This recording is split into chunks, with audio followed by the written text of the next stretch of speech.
Looks like the mic is live, got everything going, all the stuff on the background. Good evening to everybody out there. What day is it? Anybody know? Let's see. It is the October the 26th. The October the 26th. Hope everybody's doing well. What happened today in your world? In mine, so for those of you that know, music is loud as hell. Well, shit, let me turn the things on. How's that? Hey, J. Kim, how are you? Is that better? Fret, is that better? Can you hear me now? I turned it down by like half, so it should be a lot better now. Much better, yes. Okay, sorry for blowing you out like that. So today is October the 26th, and today, what happened in your world? Today in mine, we finally got off the practice started. I had my first client today in the new clinic, so that was cool. Had a good day. Otherwise, running around, you can't hear me. Fret Father, you can hear me, right? J. Kim, it's probably on your end then. You might want to turn me up. Is the audio sounding clear on my end otherwise? Yeah, so everything went well, man. It was a good session, and I'm looking forward to doing more. I think I'm going to dig it. Yeah, it was really, really a good time. So otherwise, my day was just the usual parenting chaos and juggling things and stuff, and the weekend was the same. So what did you guys do? How are you feeling? J. Kim, how's the pain? What's shaking with you? You managing to stay somewhat comfortable?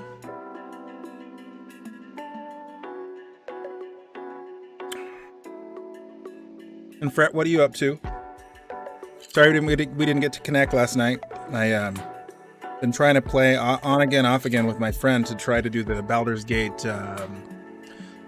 thing. I'm not even on Discord. I forgot to get on Discord. The Baldur's Gate co-op play. I've been doing that and having a lot of fun with it. But yeah, good day for me. Took off early for a medical appointment. New job on the horizon. Looking forward to change. So did you get the affirmative that's all moving forward now? Like the job stuff is happening? For sure, certain? There will be no uncertainty? And J. Kim, CPP actually called me today and said, hey, you want to pick up a shift? Jokingly. Because they're apparently having a bit of a rough time. Certain, thankfully. Whoa, you're going to have to fill me in on that, dude. That's awesome. Let me get on Discord. Got to close. And I got to make sure I got my voice chat thing up too. 1 sec. That's great to hear, man. I'm happy for you.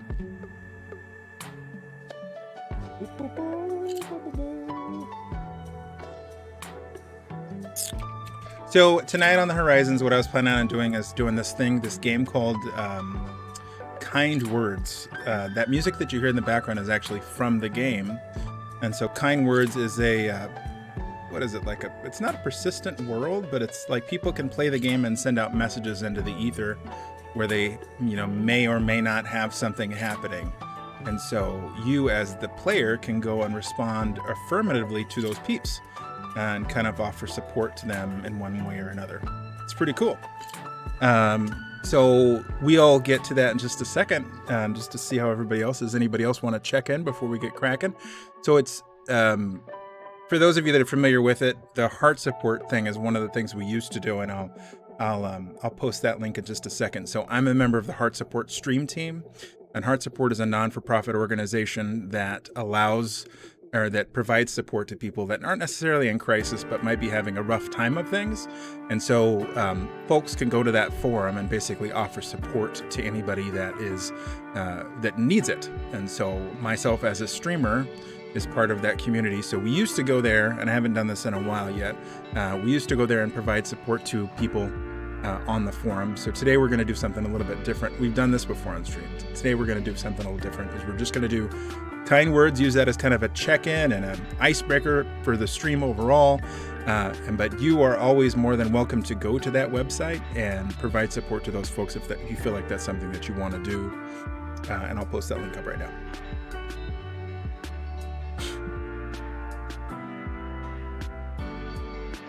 There's always people that are needing help. All right, Fret. There you go. J. Kim, if you're interested in that, it might give you something to do. You're bored. I don't know what's on my agenda for tomorrow. Let me check real quick.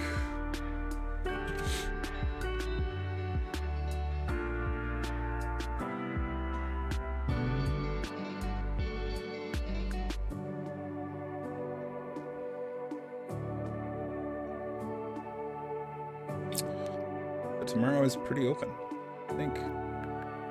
Week views. Week.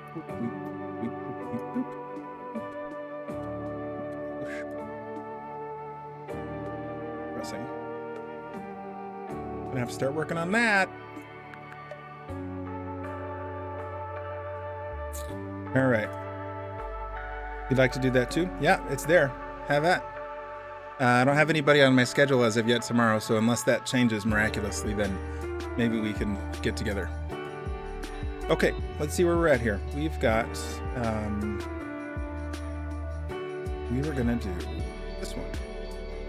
Maybe. Which one's better?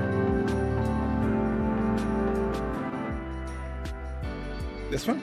I like this one. Are we getting audio lag again?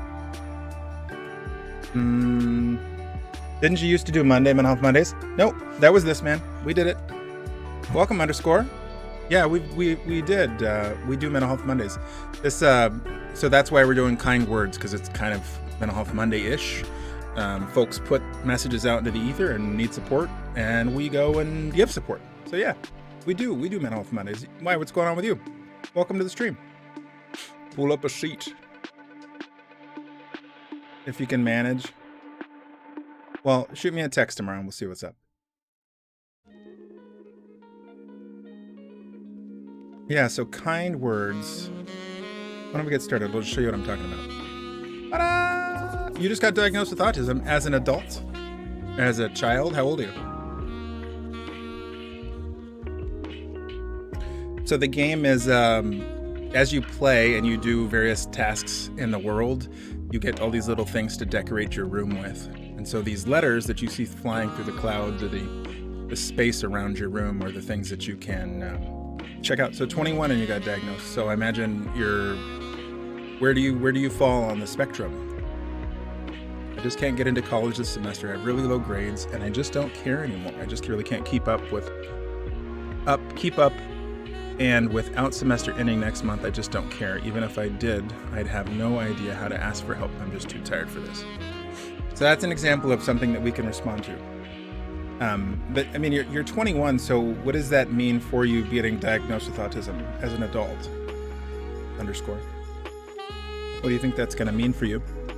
How are you feeling about it? So then we can respond to them if we want to, or move on to the next one. So this gives an example of, let me see, so we can go to the next button and see what happens. I don't know, I just don't feel much right now. There just isn't anything. Don't need a letter back at the moment, just want to let you know who I was reading this. Good luck out there, we're living in some crazy times. No shit.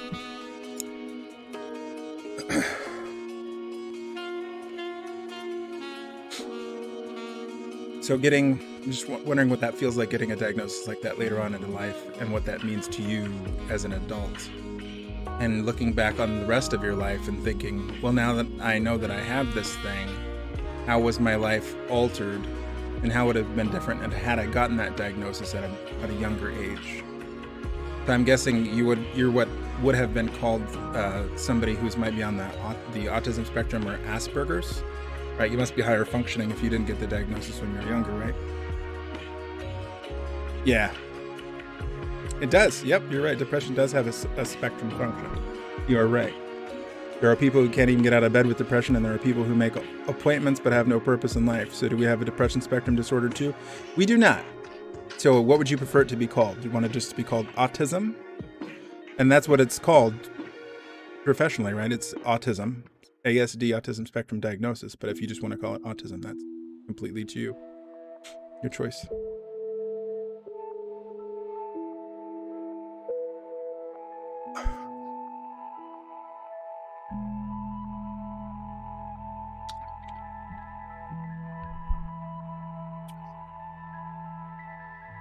Hey, Not More, welcome.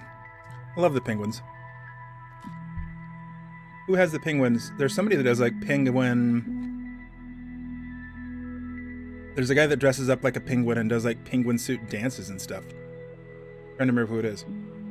I think it was Heart Support. Did a raid on them many times.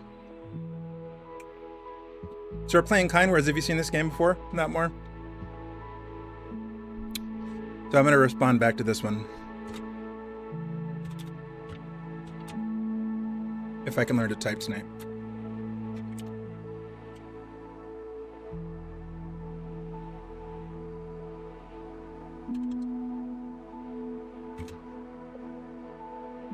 You can add cute little stickers. I don't know what that is, but it's cute. What is that, like a goldfish? A goldfish thing or something? Looks like you get more packages of stickers the more you do more. See, look, there's like a pink one and a blue one and a green one. So imagine if we play more, that we'll get more cool stickers to play with. Wait, what's this? Oh, I haven't unlocked them yet. There was a little arrow there. I missed it. I must have added these since I played last, so we only have the red packet. Yep. That's pretty cute. And well, I'm about the coffee. We'll do coffee. I'm all about the coffee tonight.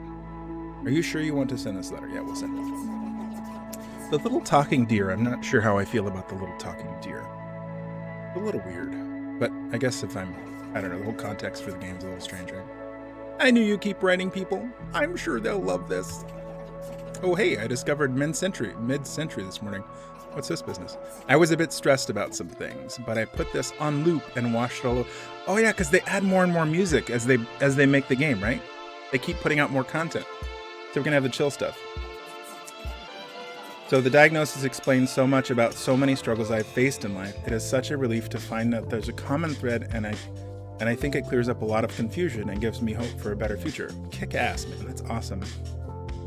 So did you just find out that you're on that you have autism? You just found that out? Like today or in the last week and that's like, you see all like it reminds me of that, there's been a couple scenes, what is it, when Scarlett Johansson is in that movie and she takes that chemical where it makes her mind suddenly start to operate at 100%, and the interconnectedness of all things, and the network starts going all over the place.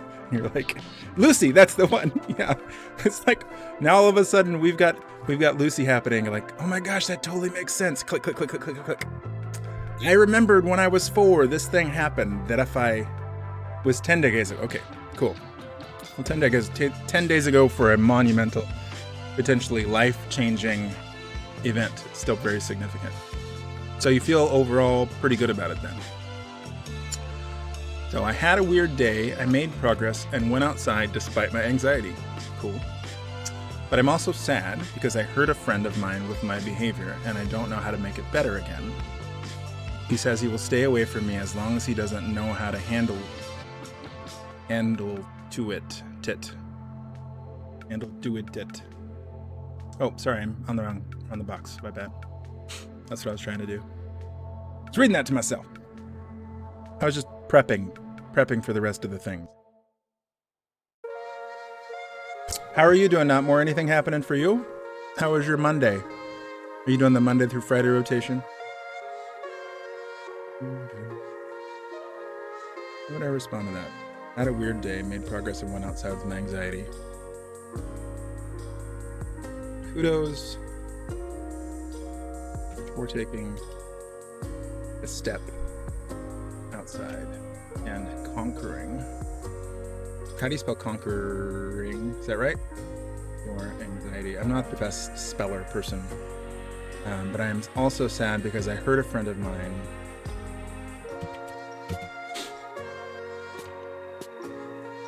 Nah, I don't want to say that. I'm going to say sometimes harming others teaches us something. It does, though, I mean, right? Having your friend. You started a new psychologist and it seems like we're going to be a great fit. That's really cool. Nice. When you say great fit, what does that mean for you as a psychologist? As a client for a psychologist, what makes that psychologist a good fit for you?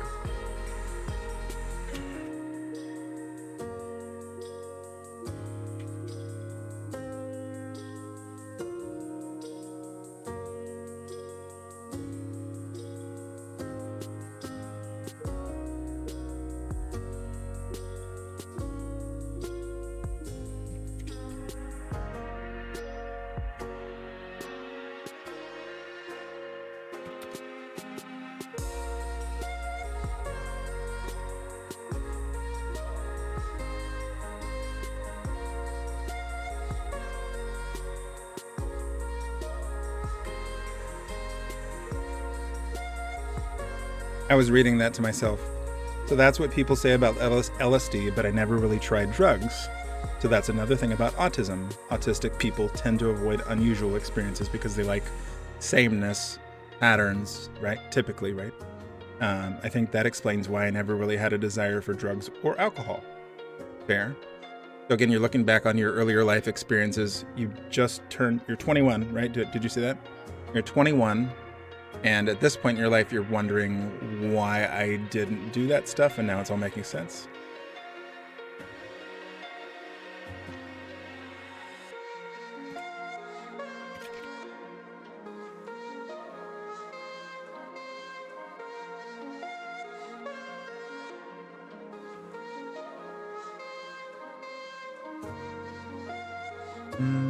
Sticker. Happy jellyfish birthday thing. My last psychologist was like that. Oh, wait. Well, she's only my second one you've seen. Okay. But she's actually seemed to care and let me talk to them. Yeah. Like she was interested in what I had to say. She didn't have the feeling that she wanted to get it over with so she could move on to the next person. Isn't that important? I mean, we want to be a part of a treatment team or with a provider that makes us feel like we're welcome and that can help us to be in a safe place and feel valued with both our life, but the things that we're saying too. You know, when you go and you see like your medical doctor and your medical doctor is, okay, I've got 5 minutes. I've got 5 minutes for you. And then I have to rush over to this next client. Or no, they don't say that, but it feels like it. You sit down with them, I've got 5 minutes, and they hardly even make eye contact with you. You know what I'm saying? That is the most frustrating thing for me. I've been at the table with, I'll take a group home resident in for a medical appointment, and the psychiatrist won't even turn to look at the client. They'll just sit there and type on the computer. I'm like, okay, peace, belt out. It irritates the hell out of me.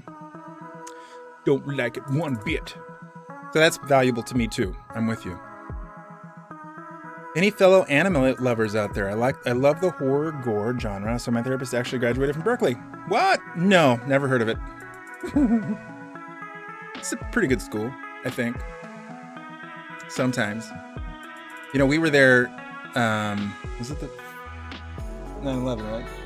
Yeah, we were there at 9/11, and remember Berkeley was supposed to be this gigantic political school, right? With so much cool stuff, activism happening and stuff, and then when 9/11 hit, they didn't even cancel school. They made us all go to school still. I'm like, oh, man. Okay, my wife had to go to school. I didn't have class that day. But just... Yeah. Anyway. She signed you up for something. Care gene something that will test my DNA. Yeah, the gene swab. Nice. And give me a somewhat better idea of the meds we should start with. Yup. It's cool. That's a good way to do it. Because you can also look at if you know your parents and if you know if your parents have taken anything. Typically, if they're taking a medication, let's say I'm drawing a blank all of a sudden. Wellbutrin. Okay, so let's say your parents are taking Wellbutrin, or your mom or your dad might be taking Wellbutrin, then you could then take Wellbutrin and think that would be successful for you too, because you're genetically, the combination of your mother and your father. Another way of doing it is getting the gene swab test, and they see what medications your DNA, your body metabolizes better by doing the gene swab test. So it's an awesome thing. Not all providers provide that, by the way. Not all medical clinics provide that. It's hard. I've heard parents really struggle to find people that are willing to do it because some people struggle with the efficacy of it. He thinks it gives clients too much of an expectation about him. Yeah, I could see that. I certainly threw that around when I was going into grad school. Like, oh, I went to Berkeley. You want me in your school. And I think it did even when I was getting into jobs too. People throw it around. But I don't know about clinically. Do you think it does? Did it give you a higher expectation of your clinician, of your therapist, knowing that they went to Berkeley? Any fellow anime lovers out there, I love the horror gore genre, but I've seen a lot of popular ones already, like Blood-C and any underrated anime. I'm gonna skip it. I'm an anime fan, but not super hardcore. Health is failing. Need a glaucoma test because of eye nerves, and now my ear is grinding noise due to severe TMJ. All this alongside an autoimmune disease that the doc can't get under control. I'm nervous, anxious, and I'm full of worry. Please send me some kind words. I want that one. I don't think it really matters because it doesn't have an online profile, so the only one here is by asking him. Oh, why'd you ask? What made you ask? One sounds hard. I like it. Now my ear has grinding noise due to severe TMJ, and all of these alongside an autoimmune disease that the doc can't get under control.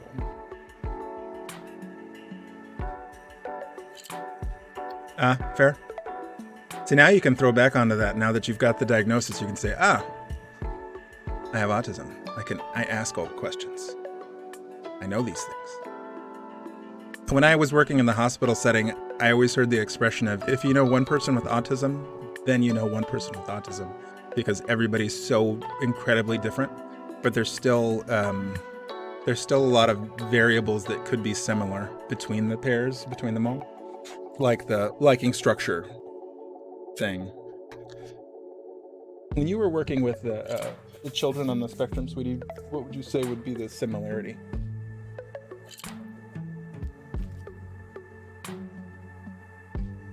Sorry, I'm asking my wife a question. She worked with children on the autism spectrum for a while. Oh, well, I'm not talking about our son, because my son is on the spectrum. This has been diagnosed with autism. But I'm talking about when you were working with the kids in that one treatment center thing.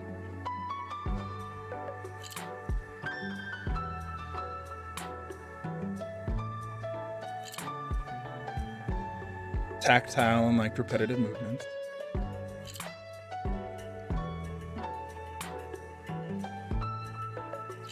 Difficulty understanding social expectations and social expression. No, because the kids were like, how old? Preschool? Yeah. She did start you on something, amitriptyline, yeah. Hopefully it's not something else that will keep me on. Because of the headaches, rapid heartbeat, and drunkenness I feel the next day. Amitriptyline.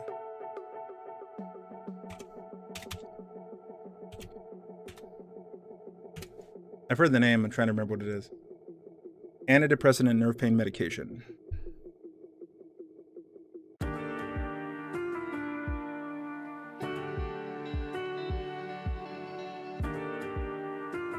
Relieve anxiety and tension and help you sleep better. Increase your energy level. Medication belongs to a class of medication called tricyclic antidepressants. It works by affecting the balance of certain natural chemicals, neurotransmitters such as serotonin in the brain. Cool. So you're finding that you have a hangover the next day?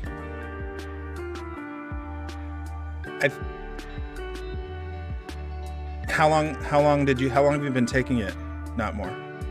I always knew that I had trouble with physical contact, so the tactile. But I never knew that this was common until I found out about that as a symptom of the autism. Now it really makes sense and is comforting to know that others have similar situations. Isn't that great to know that you've got this kind of crew? Yeah, I can see that. How long have you been on the medicine? Not more, because sometimes those medicines, the headaches and stuff will abate. They'll go away with a little bit of time. They take some time, but once your body develops some kind of what's the word? You develop a certain therapeutic dose within your body, the headaches would start to go away. Yeah, they will calm down. I think it's like most of the time on those, it's like 3 to 6 weeks. I mean, if they're like way headaches, migraines, causing vomiting, all that kind of stuff, then that might be something to talk to them about.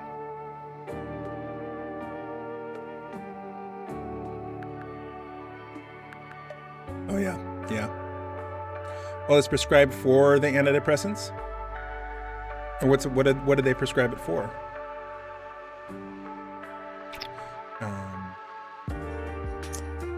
For sleep. Oh, okay. You have do you have symptoms of depression as well? Why would they prescribe that for sleep if not something as simple as like, hey, take melatonin instead of doing this? Pretty heavy.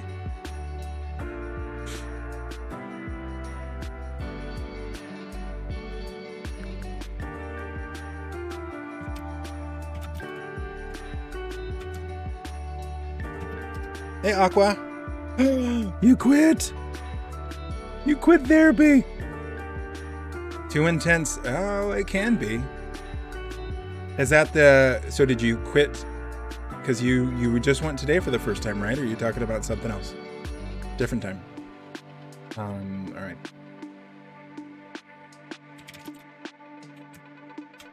I don't want to be a generic.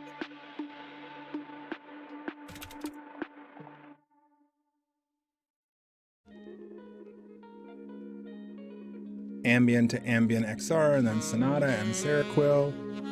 Wow. I like you, doctor, to be my therapist. I do live in the Twin Cities. I do. Yep. I'll send you some stuff off stream. How's that sound?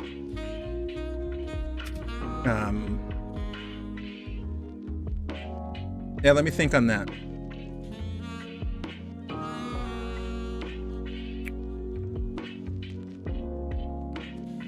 Yeah, let me think on that.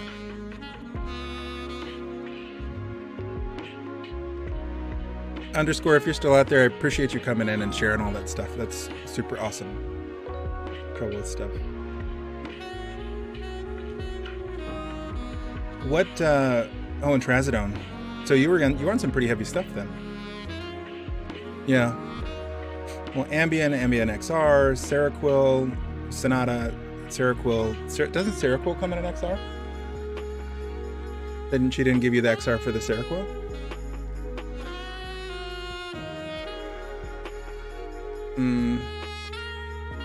True, you take it at bedtime and then it supposedly goes away. Did you get the headaches from the Seroquel too? Like the hangover from taking the Seroquel? I know a lot of people do. Seroquel hangover headaches.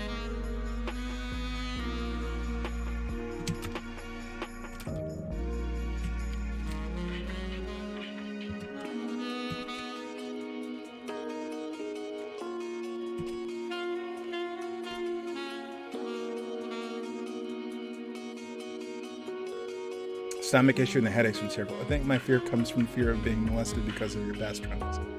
Okay, so is it the past traumas are coming through in your therapy? Because you just did your first therapy session was today, right? Because it's the 26th. If you were with the therapist and they were opening that can of worms on the first day, like, let's talk about this stuff, then I would say don't go back to that therapist. Because that's not smart. Some people theorize being sexually abused makes you become an abuser, but I don't believe in harming others. Yeah, no, I mean, so typically when I would do an intake with somebody is we would talk about, what's your history? Like, tell me more about you. Why are you here in therapy? What do you want to get out of therapy? What are your needs? And then let's talk a little bit about your history. Like, tell me about your mom and your dad and where you come from. Did you go to school? All that kind of stuff. You know what I'm saying? But yeah, that is automated. It is automated. You're right. I need to rename my bots. I had them named something like, Dr. D Orderly or something. Initially when I first started streaming. And then what happens is you have to re-register the names or re-register the bot. And I just didn't, so anyway. It's an excuse for me. So what I'm trying to get at, Aqua, is that if that therapist was opening up that can of worms and like poking in right away, then they're probably not the therapist that you would want, because that's not very trauma informed.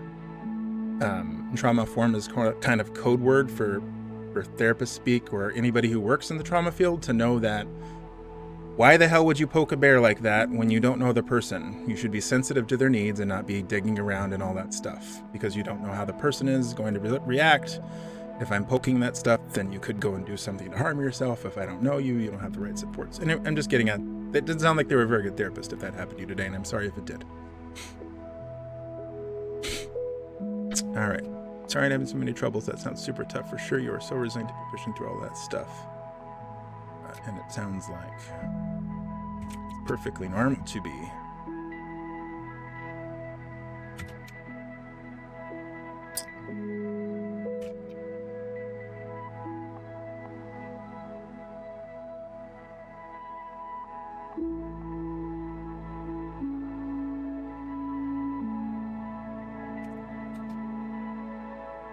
Full of worry, please send kind words.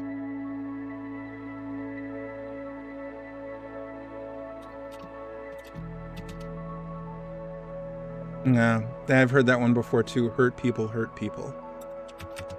I'm hopeful that the medical team will take you through journey, grace, compassion.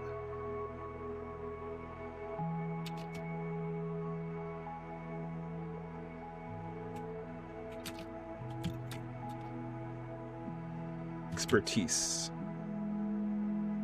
And the expertise needed to help.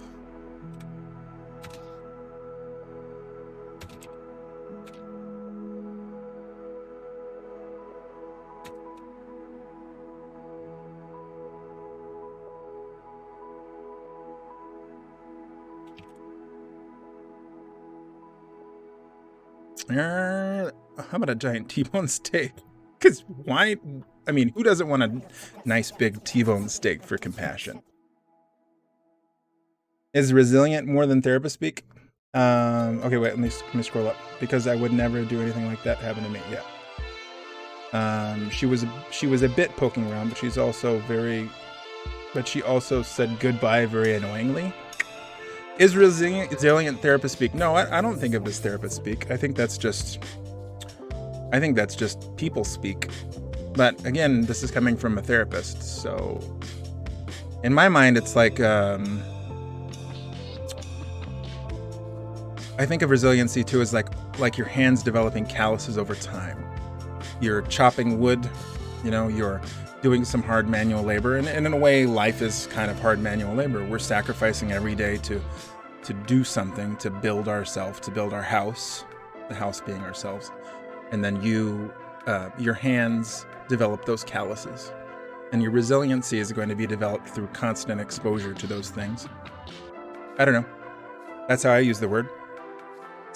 Everybody is different. No, and that's an interesting point too. I mean, there's a cultural consideration for resiliency too. So I mean, like you take somebody, I think of refugees like fleeing,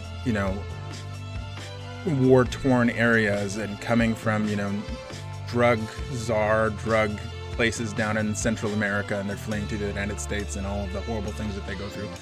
And then, or, just people develop resiliency, but there's a cultural context around resiliency too, because like if I've come up in that environment and that's the only thing that I know, then you're not resilient. This is just who you are. This is just what you've been through.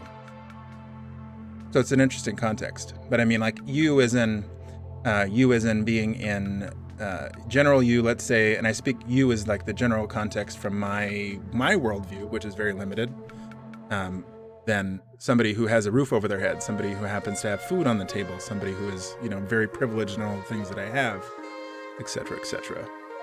Different level of resiliency for each person. Going back to the trauma piece too, because I think that, and resiliency is about trauma, could be about trauma. If you've been through a horrible experience in your life, your experience is your experience. How did you persevere? So that's another thing. The trauma, hold on, let me see. Trauma, what's it called?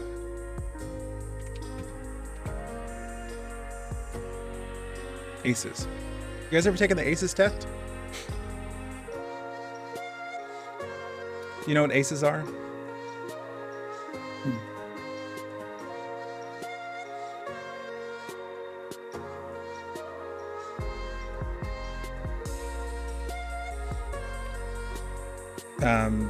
So the ACEs was a study done by Kaiser Permanente back in I want to say it was 1989, and they took fairly large sample size in my mind, a very large sample size, and they had this questionnaire that basically asked people about their history, and then they were able to show that through the questionnaire and on a longitudinal study, and my wife's going to step in a minute because she's a researcher.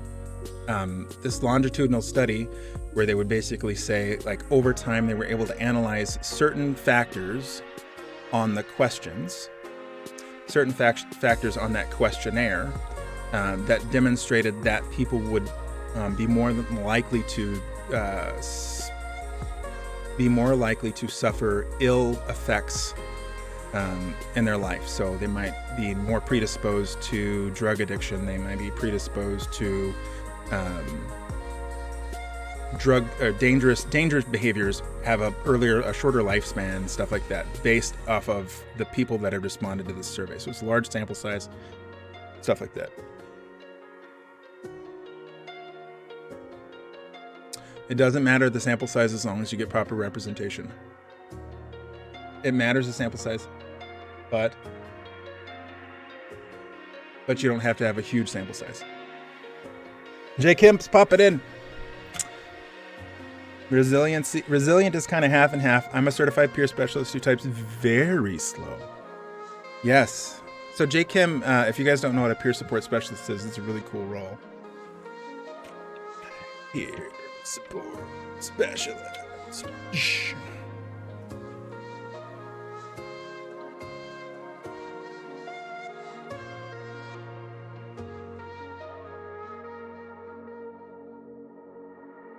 It's like one of my favorite jobs. If I were not a therapist, I dig that.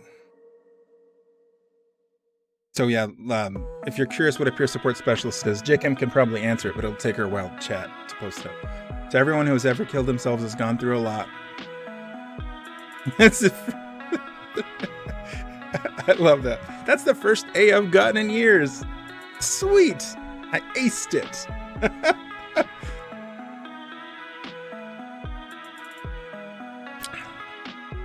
Let me read that underscore. Everyone who has ever killed themselves has gone through a lot. They don't just touch that on the first day when they start feeling bad. And in theory, they have all, by definition, gone through worse life than I have. But then again, as an autistic person, I avoid unfamiliar experiences. And killing myself is unfamiliar because I've never tried it before. So maybe I'm actually internalizing more stress than more people who've killed themselves.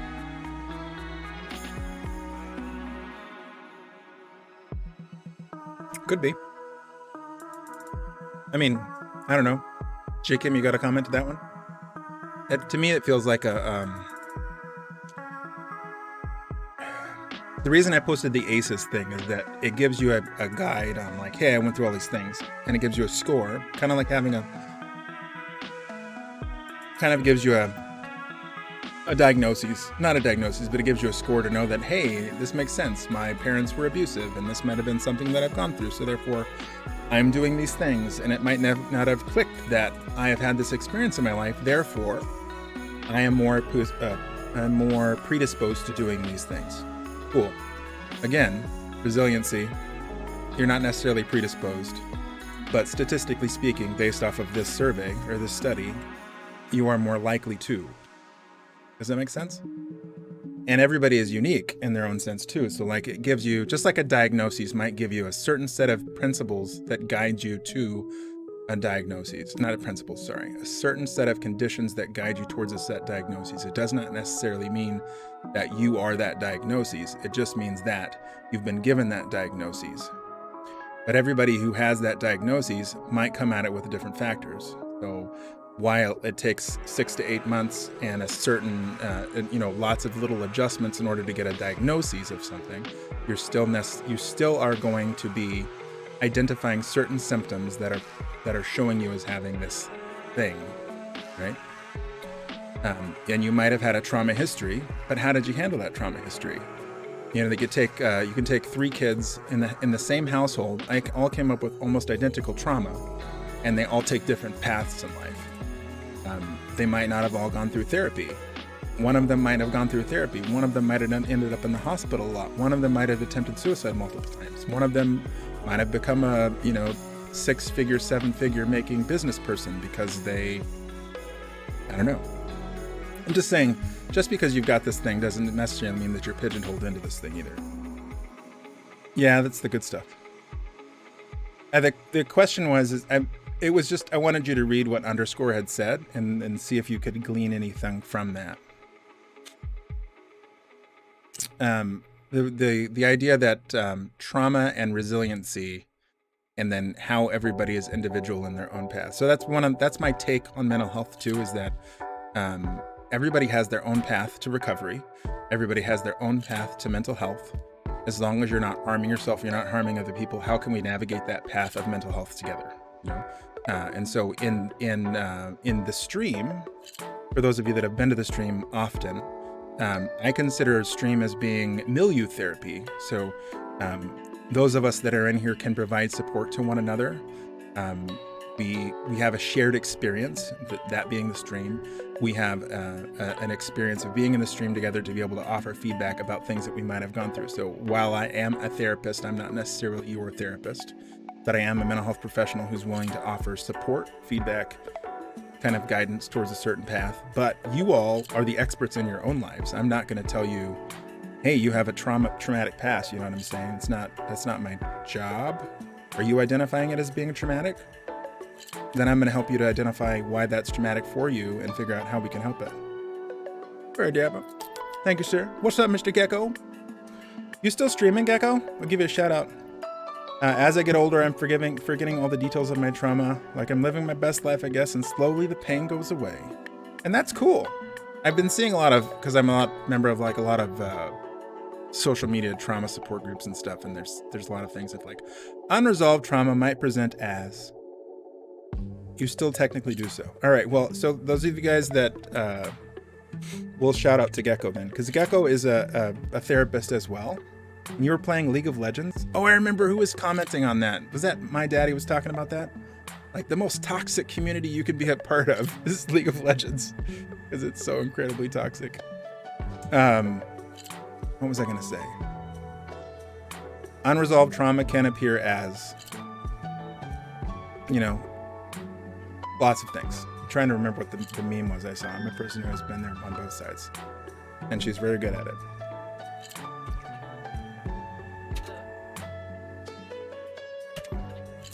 We already kind of moved on, but yeah, you can.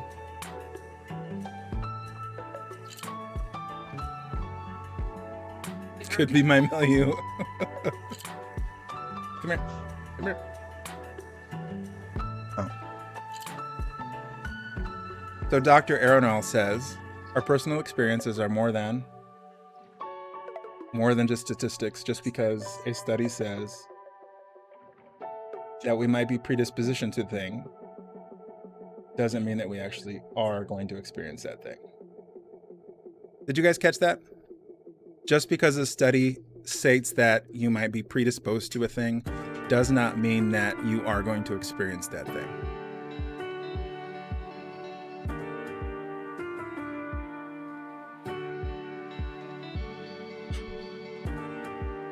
Just because a study says that I might be...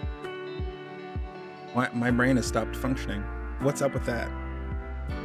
It's like she blew my brain. Oh, it's not the first time she's hurt my brain. Hold on, go back to it. It's just a risk factor, not a yeah. It's just a risk factor, not or a non-binary probability. Yeah, right.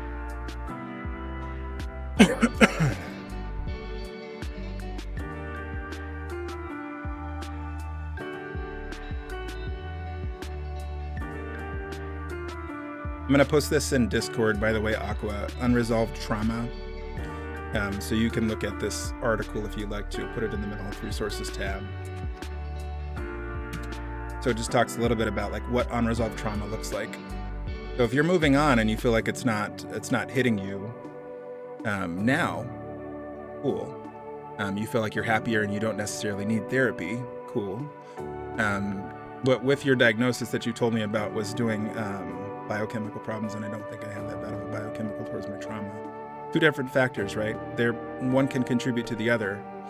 Your trauma certainly contributed to your biochemical, because studies have shown that trauma physically alters the structure of the brain. So significant enough trauma over a repeated amount of time will physically change the structure of the brain, thereby making it so that you're more predisposed to thereby making it so you're more necessarily predisposed to certain behaviors in the future. Does that make sense? So repeated traumas can show that repeated traumas alter the structure of the brain in children. So therefore, if you experience this trauma when you were a child, your brain has developed around that trauma. She's a rebel. Talk about that, J. Kim. What do you mean you don't believe in studies? Because that's outside my forte. I'm gonna have a not Halloween party with my friends, and I'm so stoked. What are you stoked about? I'm stoked about a cotton candy machine for my not Halloween. Pew pew. Halloween party.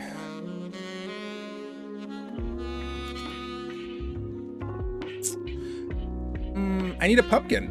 We don't have any pumpkins for Halloween. How about the funky blowfish thing?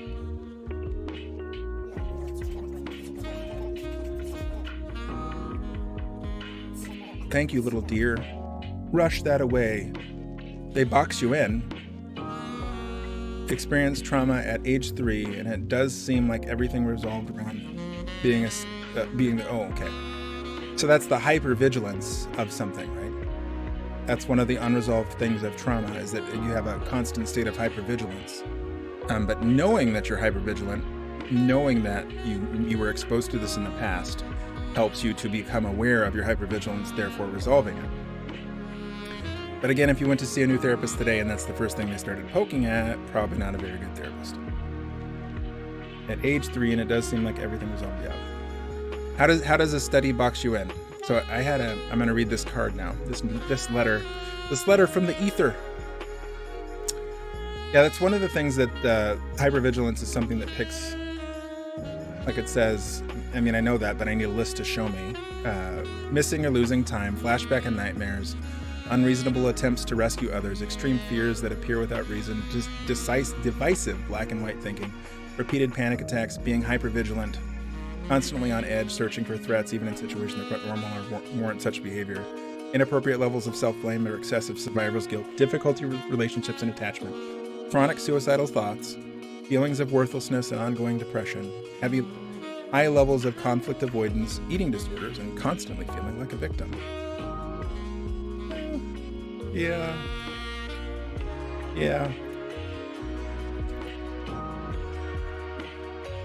You are the master of your recovery. I do agree with that. So that's, we've talked about that personally, you and I, J. Kim, that diagnoses just give us, or symptoms frame and diagnoses give us a set of parameters to work within to provide support to the person. A study is going to give you a larger set of parameters with which to work in, so therefore we can provide support to a demographic that might necessarily need it. So in regards to like the ACEs study, you're able to say, all right, well, these, I don't remember how big. It was pretty big though. It was like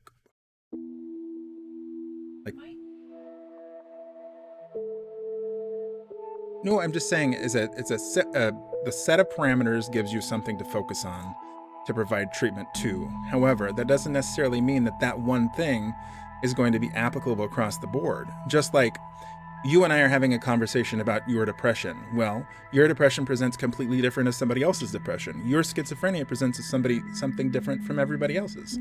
You might have certain parameters that help you, that cause you to have that diagnosis, but that doesn't necessarily mean that you are that thing, nor are you only going to be provided treatment because in the same way that I might be providing treatment to somebody else.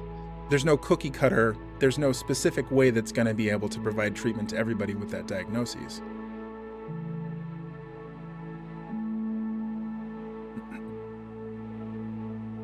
Not what a study says you are likely to be.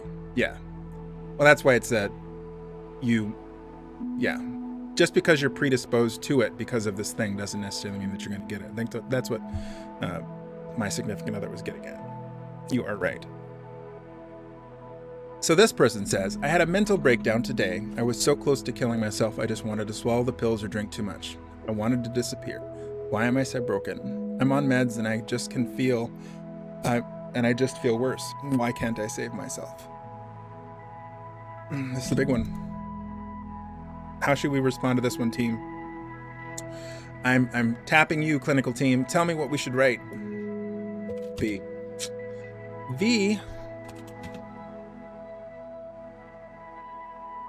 Like we're writing a letter to go to this person. What should we say?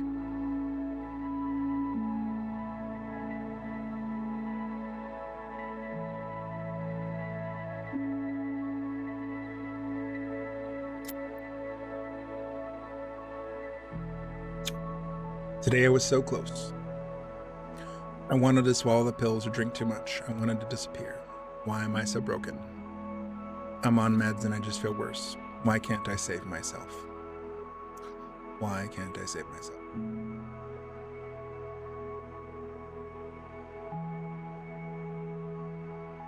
Why?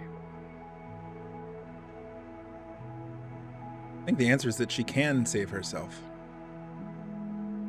But, I mean, there's so many questions I have, like, how long have you been taking the medications? You want to disappear. I think I feel that way sometimes too. How about you guys? Do you guys ever feel that way? I don't drink because I don't want to pee later, but I'm not sure what to tell V here because I'm not sure that would help. I don't know if that would help, the whole pee thing, but I don't want to drink. I don't want to drink. All right. Something kept you here.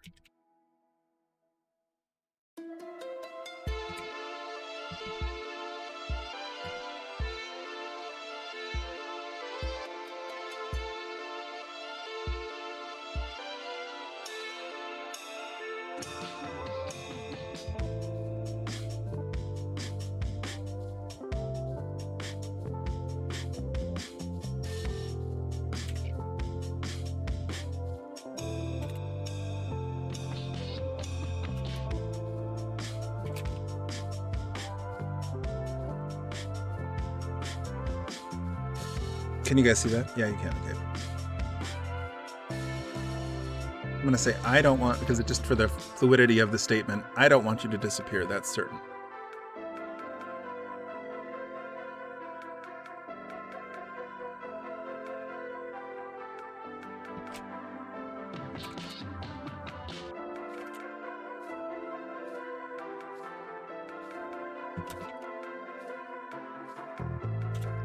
Sometimes that step forward is monumentally weighed down by the burdens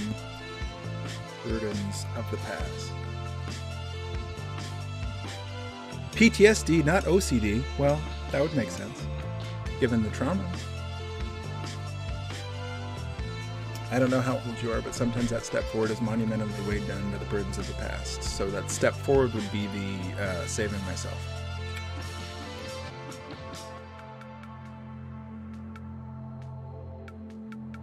I'll put that in quotes.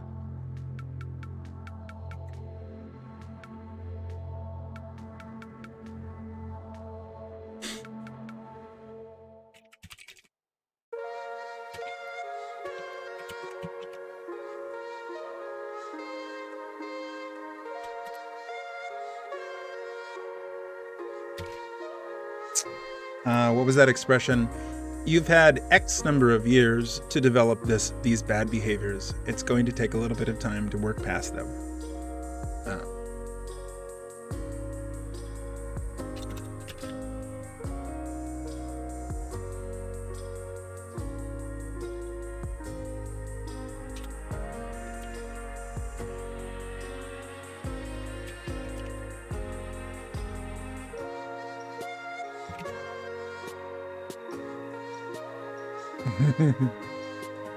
Well, coming to that giant realization all of a sudden, Aqua, it makes you feel good.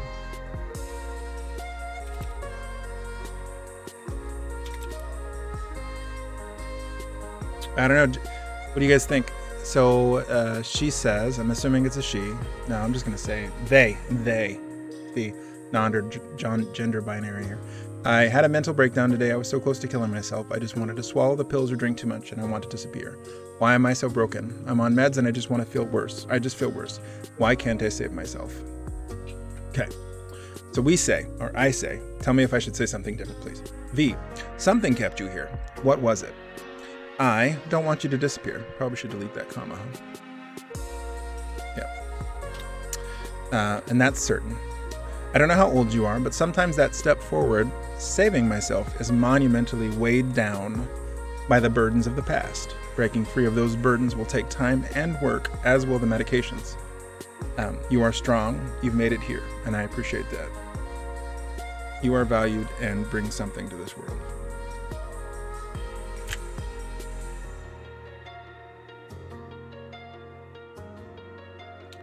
I have read that autistic people often have communication difficulties in traditional talk therapy. Most therapists choose the job because they are great at reading and interpreting cues, but autistic people are the opposite end of the social cue spectrum. Yeah. Other forms of therapy, like art-based therapy, have also shown results. Yep. Art-based therapy, play therapy can be super helpful because it doesn't necessarily agree. You're not necessarily using a lot of those same social cues that you would be. That's a really good point. _. Yep. I've used a lot of creative therapies when I was working with children on the spectrum. I don't imagine adults would be much different, but you could do immersive therapy to allow more expression. So more of like a, I want to say, it sounds silly, but like Minecraft play, Dungeons and Dragons play, things that allow the person to kind of set free of their normal social bonds and then allow processing of those things. I've used role play therapy with kids before, and that's not the technical expression for it, but I've used like Dungeons and Dragons of sort, where we create a character that you get to play and the mentality, and then we talk about where that person is doing the things, your character is doing those things. And it's pretty helpful. You're valued and bring something to this world. Do you guys like what I said there, or should I say something different?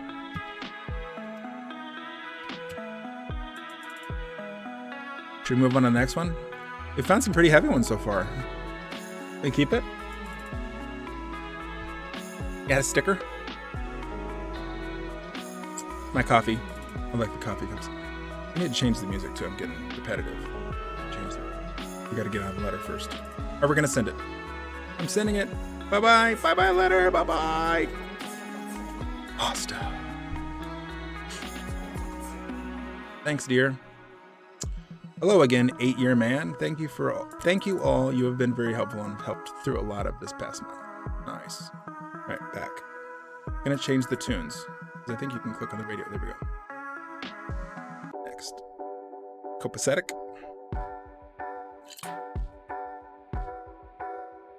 J. Kim likes it.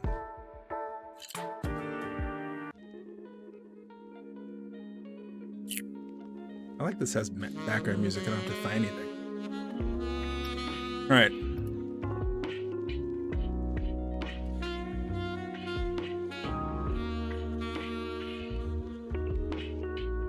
Ooh, that's a good one. That's not really my forte, but what do you guys think?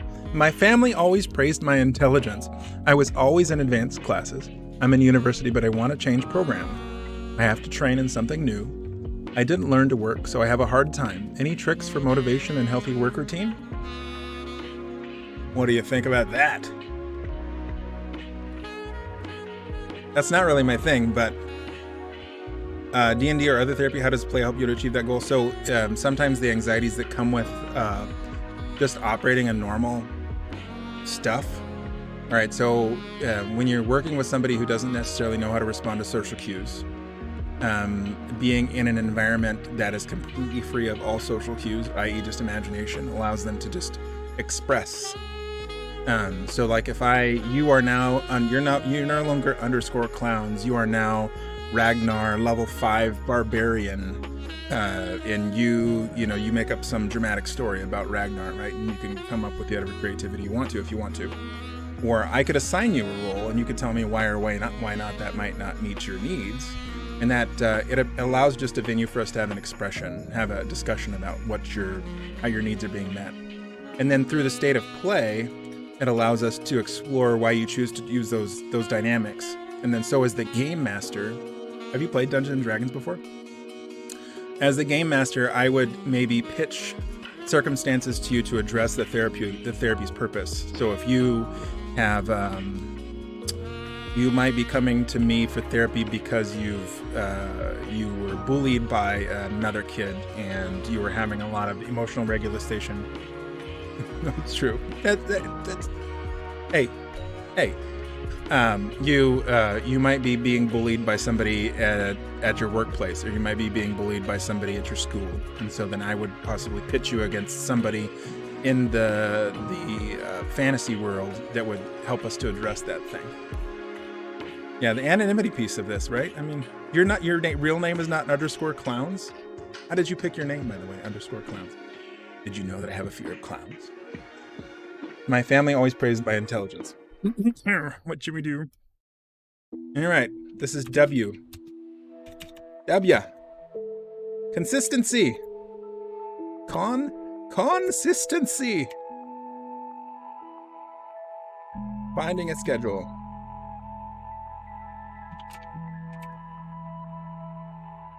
Sticking to it. I didn't learn to work, so I have a hard time. What is that, like 70? What's that thing you do? Like do something new 72 times or something, and it develops a habit. How it goes? Why do you got to shoot me in the foot? All right. Well, having consistency is going to help through developing a routine. Is going to develop habit. All right. So we're gonna go with that, despite what my wife says. Basically, pick 2 random English words and you get a good username. Yeah, that's true. All right. Through repetition. I can't spell it. Repetition. No, it's repetition, right? Through repetition, you will develop it. And eventually, the skills you need to succeed at your new discipline. So I have to train in something new, and I didn't learn to work, so I have a hard time. Any tricks for motivation and healthy work routine? What are the tricks for a healthy work routine? Motivation is going to be hard. So motivation would be Did I spell it wrong? D-I-S. Thank you. D-I-S.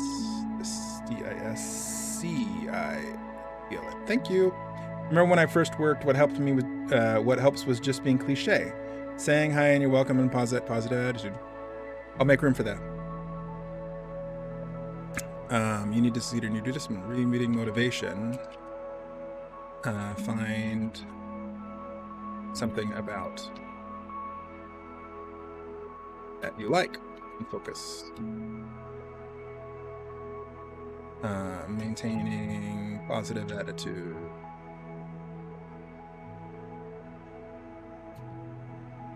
Liking.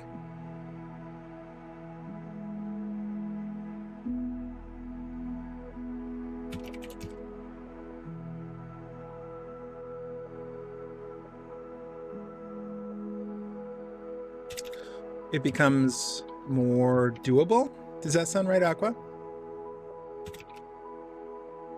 Consistency is key. Finding a schedule that works for you and sticking to it. Through repetition, you'll develop habit and eventually the skills you need to succeed at your new discipline. Regarding motivation, find something about the tasks that you like and focus on those. Maintaining positive attitude, liking the space, say hi to people, be friendly, and eventually it will become more doable. That's tough, though.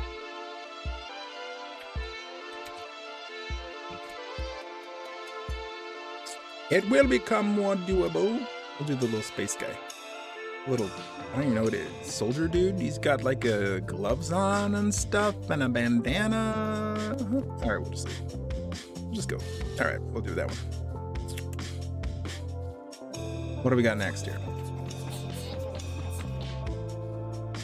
I wonder when I'm gonna get a new song.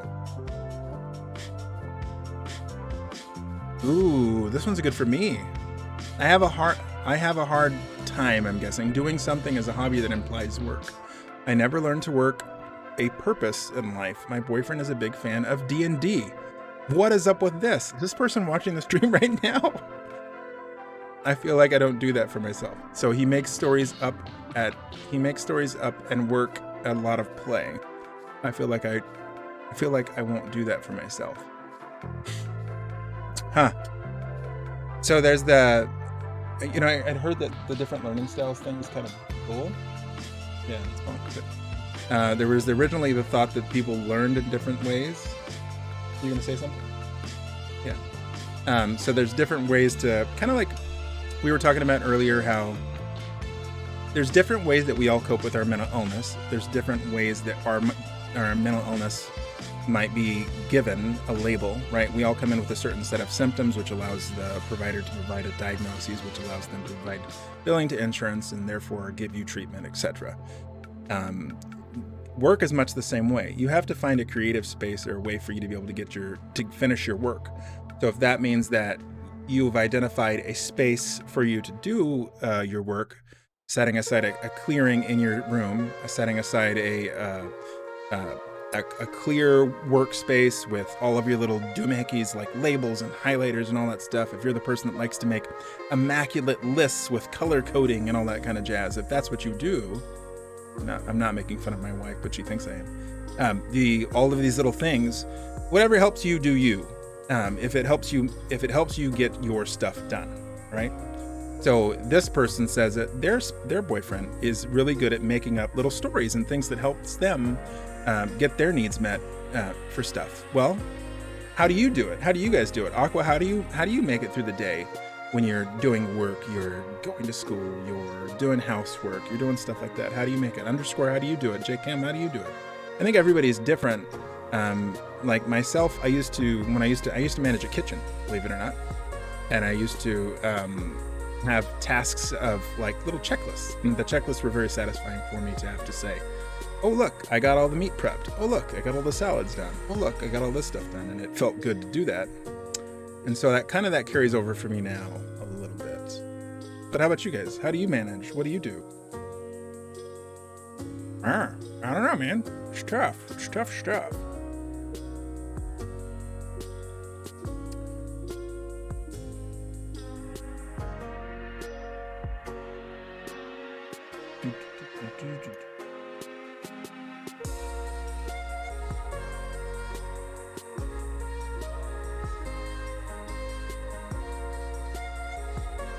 I'm just checking my tabs. Make sure I'm not missing anything here. No calls on the voice line. No messages on the Discords. Wait, did get a message on Discord.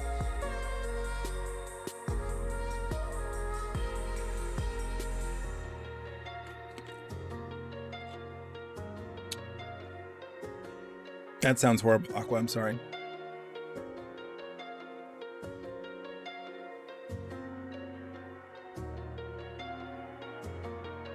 Let me see. Pick two randomly. I got that. Discipline.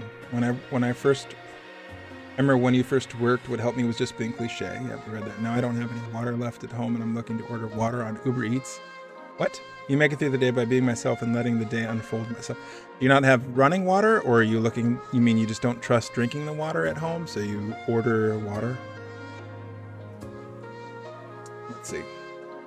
62 hours in the last 8 days. So the way that I've managed lately is by not worrying about anything other than work. What do you do for a living? Underscore. You into computers? Like, that sounds like an IT thing. That's a lot. All right, well, we're going to do that reply. We want to drink the city water in this area. Okay. Let's see.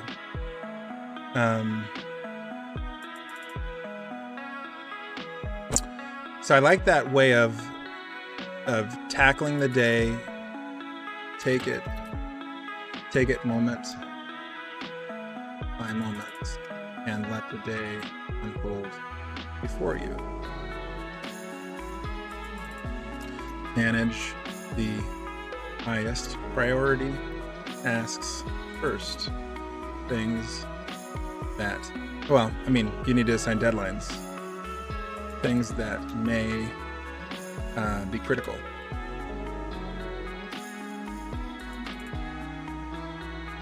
Okay. Nice. Yeah, that works. Yeah, stay busy and get rich. That's right. Things that may be critical and things that aren't.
sticker. What should we put? I'm really keen. Oh, we haven't used that one yet tonight. Let's do that. What is that? Like a, not a koala? The thing is, it's cute. Whatever it is, let's keep it. I want more stickers. How come I don't get all the fun sticker packs? I'm feeling like this game is just being mean. You're being mean, Mr. Game. Oh, what? Wait. Look at, what happened? I changed my room to green. How did I do that?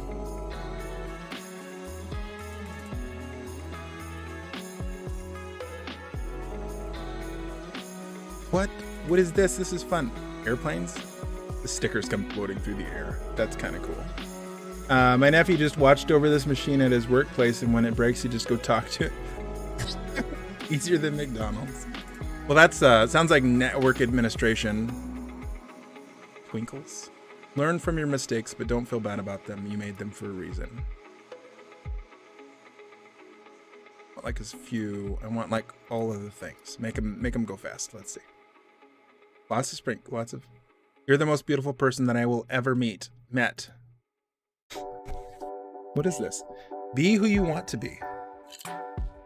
These are like little positive messages just floating through the ether. All right. Rock the day. Hold up. We're going to change the color. The green's kind of hurting my head. Room.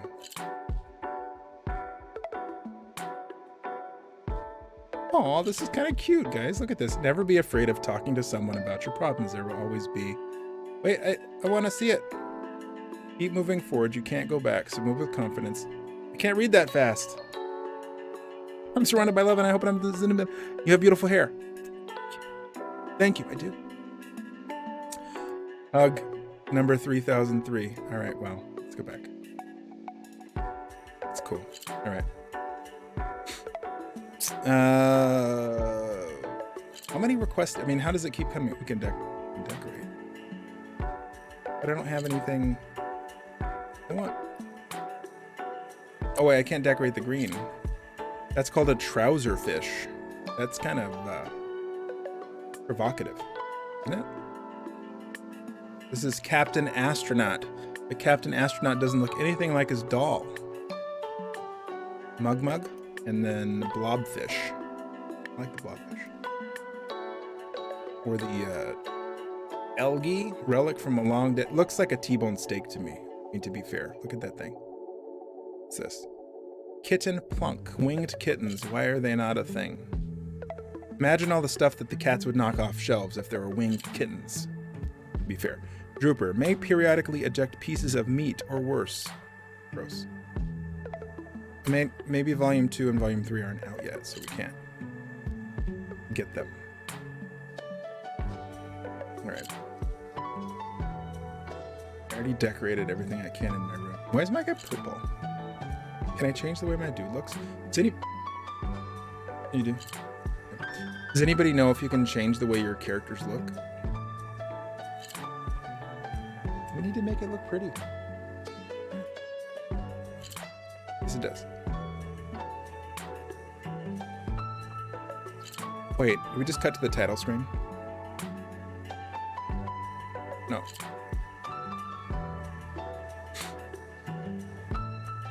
You guys want to play a game together? I've been doing this for a while now. Maybe do one more and then we can play like marbles on stream or something. Have you worked fast food before? Because it's seriously hard.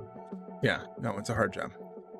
I keep getting reminded of my past suicide attempts and I can't get the thoughts out of my head. How do I stop thinking about this? I was doing better as of late. J. Kim, you still out there? This would be a good one for you.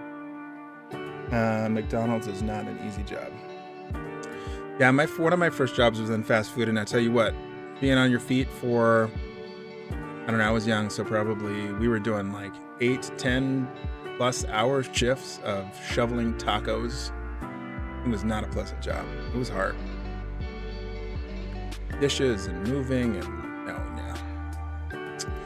I'm at and it gave me a good appreciation for hard workers too, because there was one guy there. I think he worked like 3 jobs, but he was the fastest taco maker. Just throw. Super quick. And He really worked hard. He said he had like 3 kids, and he had, he was the sole income earner for the house, and it's just lots of respect. How do you stop thinking about your past suicide attempts?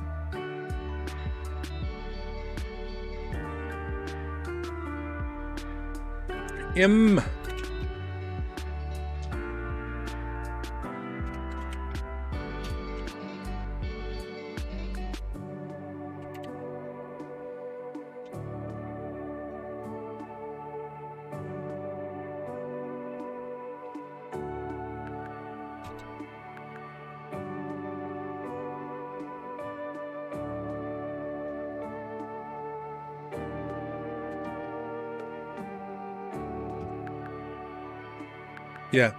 I mean, he has 3 jobs, I think he was told me. 3 jobs, and he had a beater car, and I had mad respect for the guy. He was a really hard worker. Don't let the thoughts of what led you to attempt lead you to.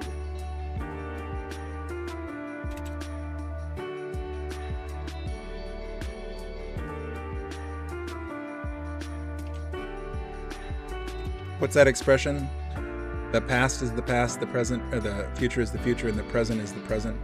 It's called the present for a reason because it's a gift. You heard that? Kind of like that. But change the past, move on. You can't let guilt ruin you from the past. Yeah.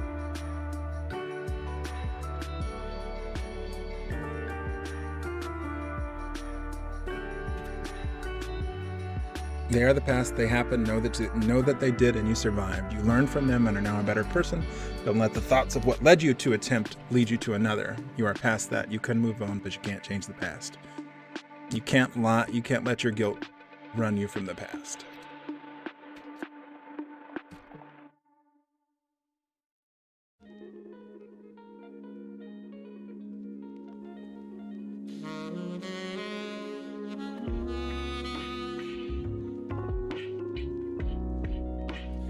Good one, Aqua. I dig it. All right. I get the floof. The flying kitty. Get the floof. The cute floof. You can count on me to deliver this letter. Tell me that deep, dark secret you just can't bear to tell even your closest friend. Friend, I won't judge. You're safe here. Ooh. I bet E must be a streamer and they want to read it on stream. I can see that. Next. Does anyone know where I can find someone to do a custom drawing for cheaper? Fiverr. Not cheap. Hit up. Or Reddit.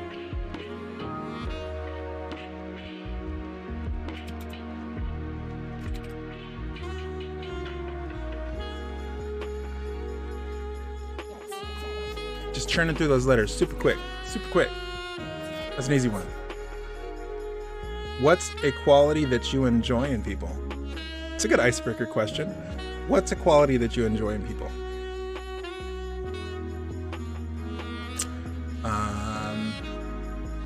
Honesty. Aqua _ if y'all are still out there, what do you think? What's a quality that you enjoy in people? Arrow, what's a quality you enjoy in people?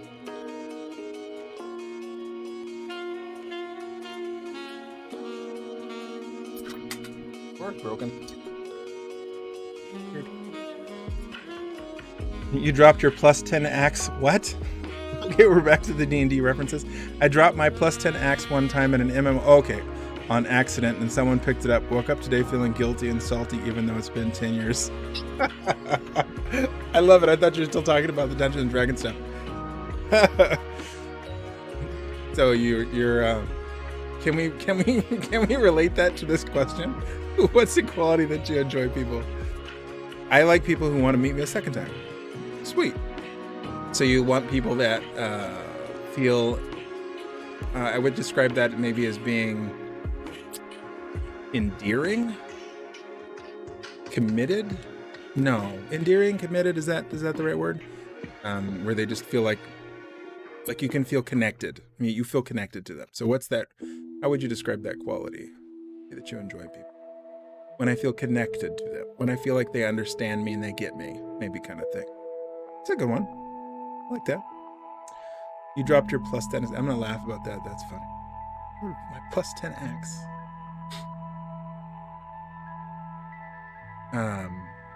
Yeah. What game was that? Plus 10x. That sounds like an EverQuest thing or a RuneScape thing. I don't know. All right, we can reply to this.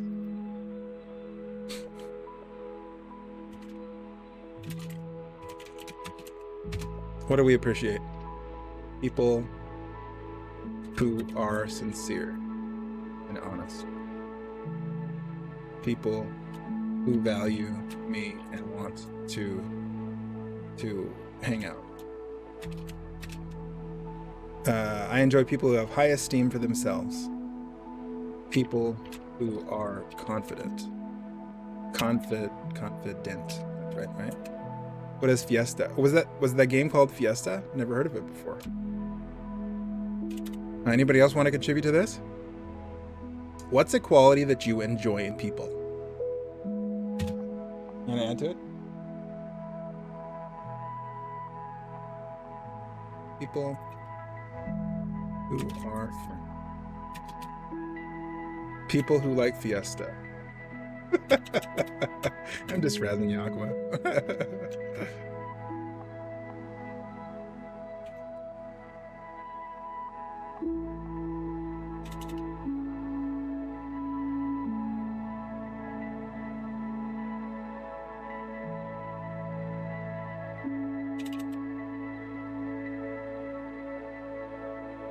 You get a cup of coffee. A mug.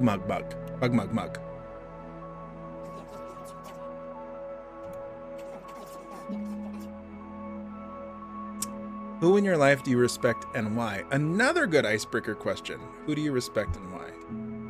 Oh boy. Appreciate teachers because they taught me how to spell.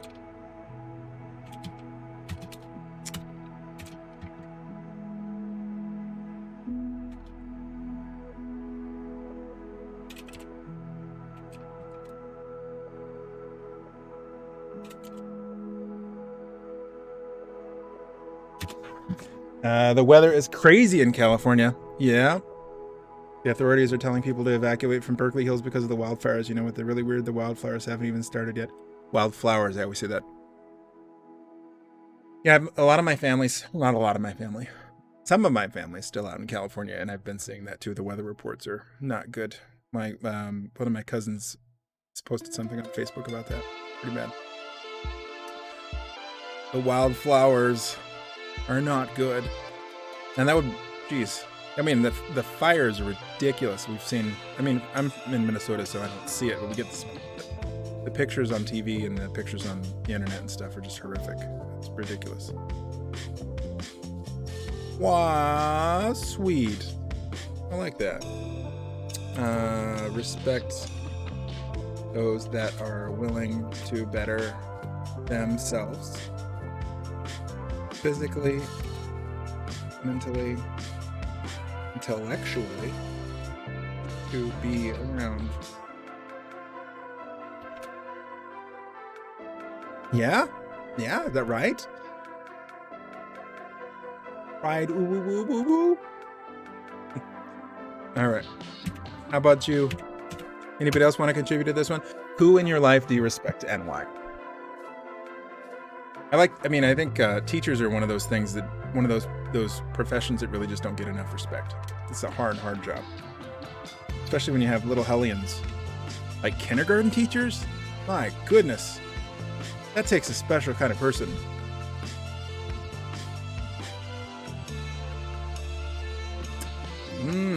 Yeah, stay safe out there, underscore. It's brutal.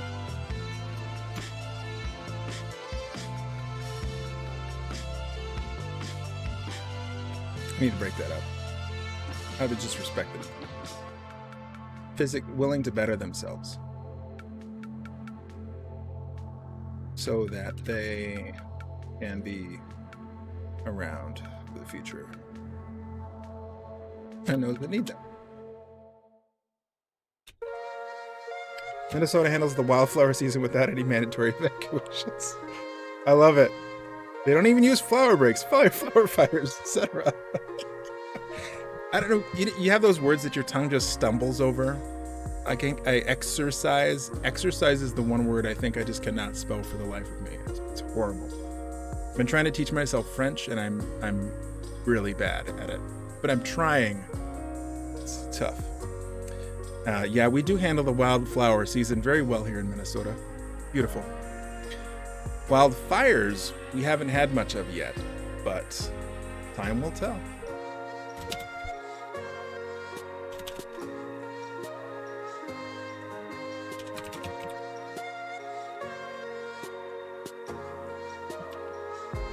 Music is getting mighty repetitive in my ear here. You get a fish. You get a trouser fish. Uh-oh. Started crying at the stupidest things. Stupidest and simplest things. And it's not PMS. Just been pretty bummed lately for about 3 years. A little longer, maybe? I don't know. Ooh, exercise. See, are you showing off? S.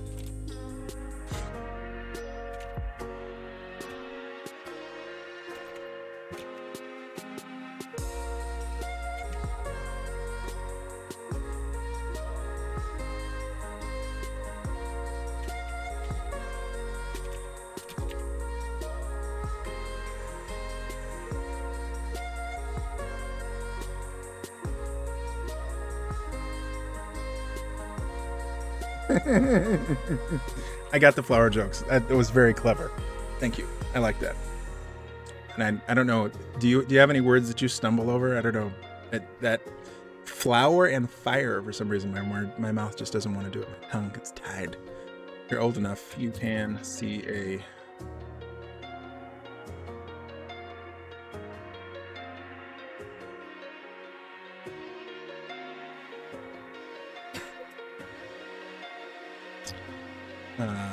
Did you guys know that? I think it's like 12 years old here in Minnesota. At least you can not have your parent in the room, and ask that all of your records are kept confidential from your parent. So if like a child is sexually active and they don't want their parent to know about it, they can ask for all of their documentation and stuff to be kept private.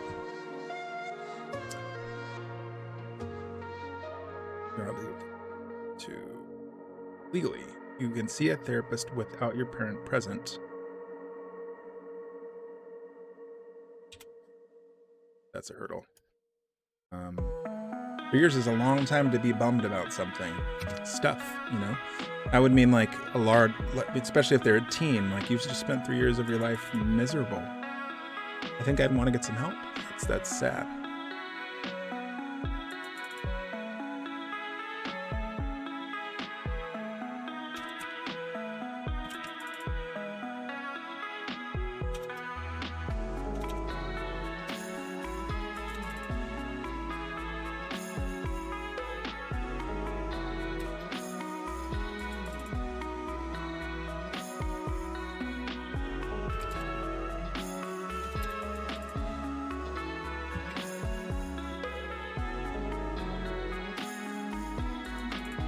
Yeah, there are a lot of stories. Okay. You have the right to, as a clinician, we can disclose 3 things. If you intend on hurting yourself, if you intend on hurting somebody else, or if somebody else is hurting you. Anytime other than that, if a parent would ask me as a clinician, what did they say? I would speak in very general terms. I wouldn't say anything that would allude to what was, like, she's just struggling with some relationship stuff, I can't really say, but she's struggling with some relationship stuff, and that's about it. But if she would come to me and said, like, I'm really bummed, my boyfriend and I have been having sex and he doesn't, he's not telling me that he loves me or something, then if both were consenting, or if both were, it wasn't like a molestation or a rape thing happening, based on their report, then I wouldn't bring it to the parent. But yeah, it's a fine line to walk, and it's a hard line to walk. So yeah, I can see why some therapist would violate that. Yep.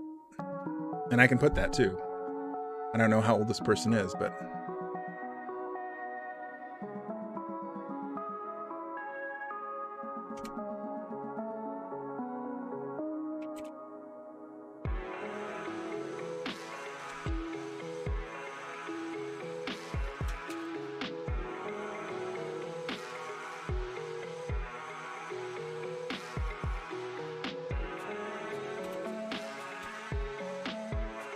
and I have to state it in the shortest, because there's only 14 lines I get to respond. Therapist can't share any details other than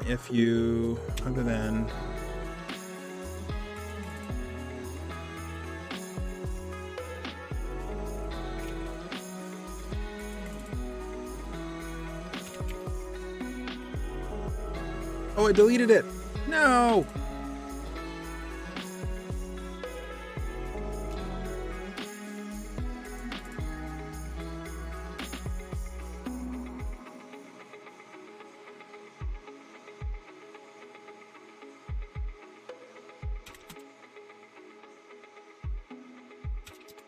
Whop! Hey, it fit. 13 lines.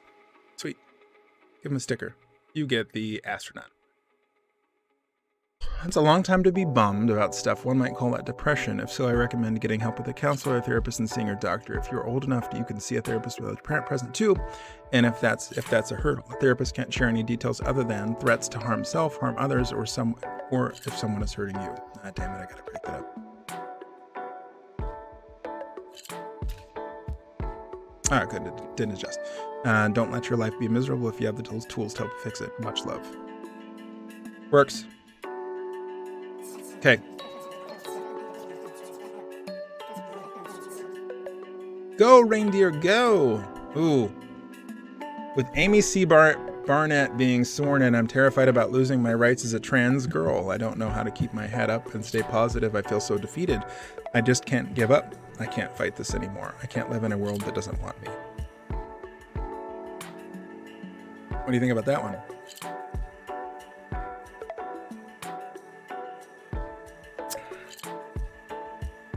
That's heavy. Because you have the court, and the biggest court in the United States, basically, potentially turning in favor of someone or turning against someone's identified gender. Not to mention all the other changes that could end up coming out of it. It would be like the president saying really horrible things and devaluing your existence. But now it's even worse because the Supreme Court is there permanently until death, right? Really shitty. Well, they can retire, but death or retirement, one of the two. How do you keep your head up on that one? That's tough. Think it's easier for me to stay in the closet? Yeah, I mean, if you're an openly trans person, or you're an openly, open gay, lesbian, blah, blah, GLBTQ, you're all of those things, right? And one of those things, whatever you identify as being, then those little variables, those things in society that you want to protect you, aren't protecting you. And you've got the courts that are against you, in theory, or if your own family is against you, and it's hard enough just to come out to your own family, but then when you've got the whole legal system that's stacked up against you too, I mean, it's horrible. So with that, how does one, how do you not feel defeated when the entire system is stacking against you?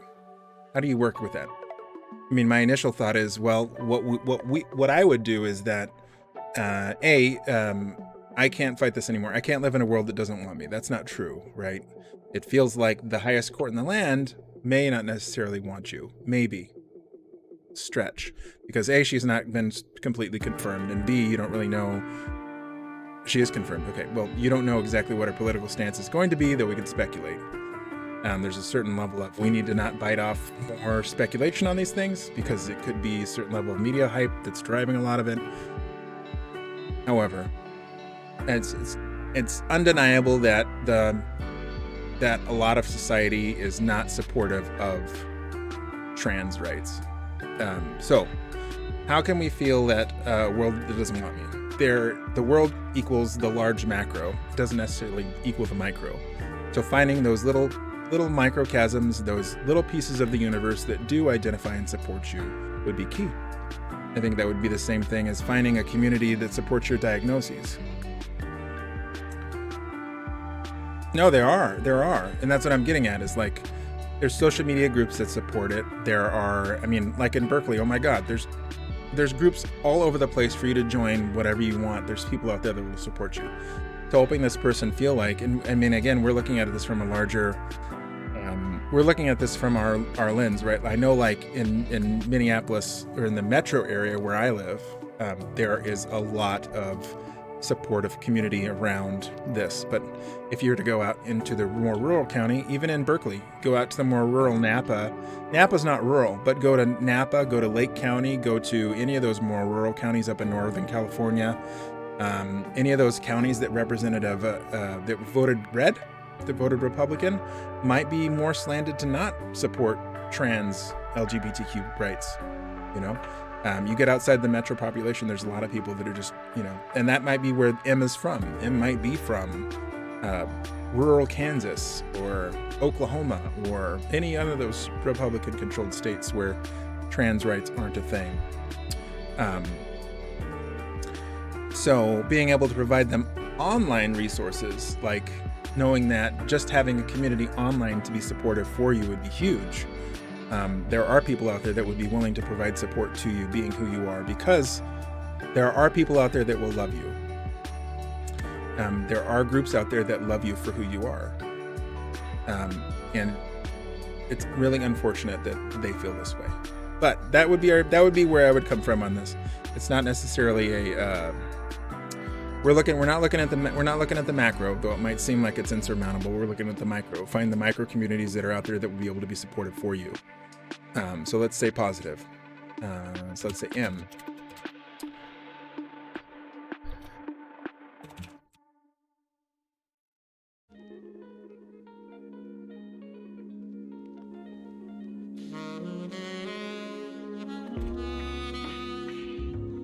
An addiction. Oops.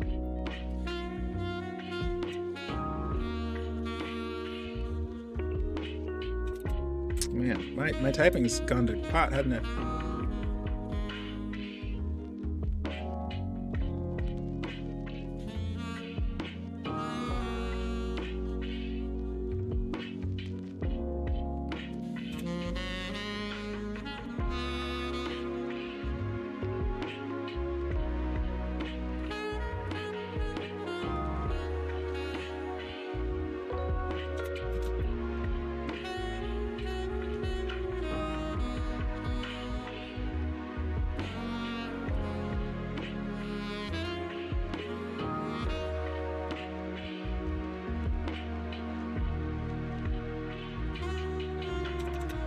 So there are religious groups too that do support LGBTQ rights that are more supportive. That was redundant, sorry. There are religious groups that are supportive of LGBTQ rights. And again, those religious groups change depending on the area that you're in. So in a metropolitan area, you might see Catholic churches that are even more favored towards LGBTQ population. Christian churches that might be whatever. There's a large spectrum, it's a word for the night, of different faiths that provide support too. But again, if you get out into the rural communities, they're going to be slanted towards the population. I know like Unitarian Universalist congregations are very LGBTQ friendly. They provide support, resources, nurturing, caring environment, etc., etc.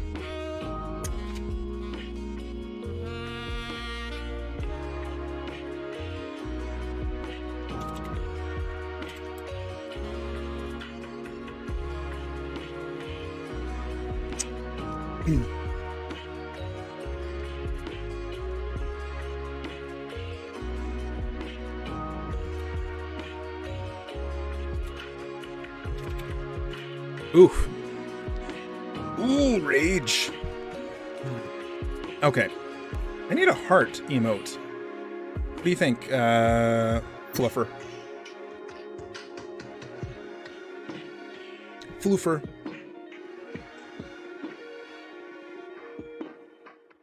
Do you not I know in Berkeley and whatnot, that's there's a lot of supportive groups out there, but do you not experience that in your? You might even see that too. Like you take like lower educated people because they don't have a lot of exposure to those groups. They might be more predisposed to fear of the other. Working in a warehouse job where people aren't necessarily educated, and again, I'm generalizing, may be more predisposed towards not supporting other. That's where a lot of that radicalization of militant groups comes from. Like you find these little things that you can pick apart and use those to interweave and rip apart the fabric of our identities and rip apart our ability to maintain the humanness between us. And those little pieces are going to kind of just wear it away. So only through open discourse with people who aren't exposed or may not have been as exposed to, or may not have as many friends, may not have as relatives, may not have blah, blah, blah. I mean, they could keep throwing it out there, but if they don't have the support around them, the people around them to see that these people are good people, they're not all child molesters and pedophiles, because that is sometimes that people say. Delaray, what's happening? How are you? I haven't seen you in forever. How you be? We are just talking about your area. As a matter of fact, _clowns is from the Berkeley area. We were just talking about, I was talking about the last letter that we were reviewing was from someone who was talking about Amy Coney Barrett being confirmed as a Supreme Court nominee and how they were feeling like being as a transgender female, that they weren't able to have any support from the courts, and they weren't able to have any supports from the government as a whole. Yeah, so anywho, not feeling recognized, not feeling loved. How can I be a part of this world when they don't love me? Kind of stuff. Been busy here, lovely? Yeah? What have you been busy doing? How are the kids? How's the hubby? Let's see. Can you still read it if I have it on that mode? Can you guys still read the cues? So they say, a few months ago I argued with a friend with whom I had a relationship for 3 years. We entered college the same year and we have been friends ever since. Everything was spoiled by a misunderstanding that made her arrive, which left me like a monster. What do you think? I don't understand. Do you guys get that? Because I don't understand it. A few months ago I argued with a friend with whom I had a relationship. I'm gonna skip it. That's too much. All right. As an American, it is crucial I vote this year. Hubby is good. Linus is good. And in Illinois, is he going to school? What's he doing in Illinois? As an American, it is crucial I vote this year, but politics has been so ugly since I've been first eligible. I didn't vote last time. I'm struggling to find a reason to vote again, but to preserve our democracy. This is a duty. I'm so tired. Oh, you moved there. Why? Oh, your music did, or is mine too loud? I can turn it down. Why would anyone move to Illinois, especially from your area? Same thing, like, why would you move to Minnesota? Minus? Alright, thanks. I'm just trying to... Better? Is that better? Can you hear me now? Can you hear me? Can you hear me? Can you hear me? Better. All right, cool. Better now. Thank you. All right. Well, yep. Thank you for keeping me on spot because I don't want my stuff to be too overwhelming. One sec.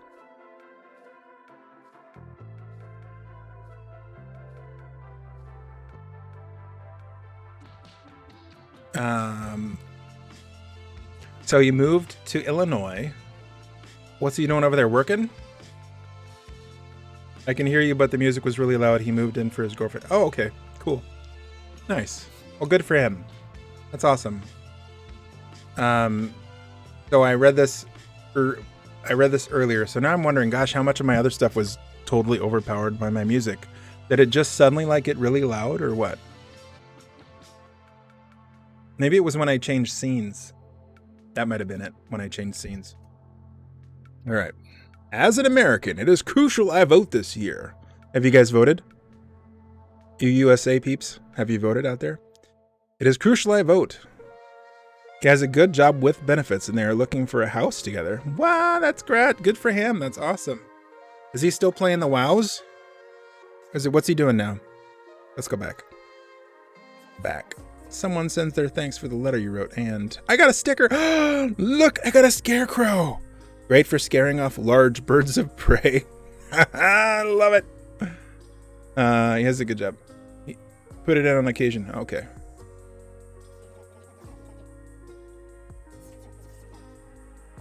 And I got another sticker. Zeba. Yeah, we stuck ourselves in the own. I guess Zeba makes the game. That's cool. All right, let's turn down the music a little bit, because obviously it's too loud. Now can you guys hear me? Next. I'm sick of that song. We're gonna take this off. Eating my brain. It's eating my brain. The girl is doing college from home, and what are you playing? I'm playing a game, air quotes there, with it's called Kind Words, and it's really people can go in and submit messages that they want encouragement for. So it's like I can, let me see, I'll pull up one of these requests, right? So this is the one we just read. So American here, I really don't want to be in the States on election day. It's going to be a hot mess, and it's really depressing. Already voted and put in my volunteer hours and money, so you don't need to advise me to do that. I just don't want to be here.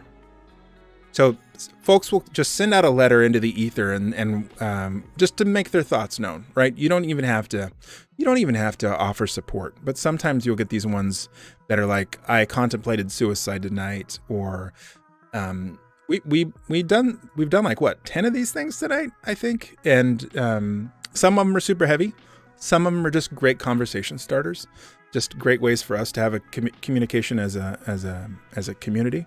Communication as a community, discussion as a community. That's the word I'm looking for. Some days I just want to lie there for hours like the little avatar in this game does before moving to their desk. You know what I'm saying? So it's little things like that.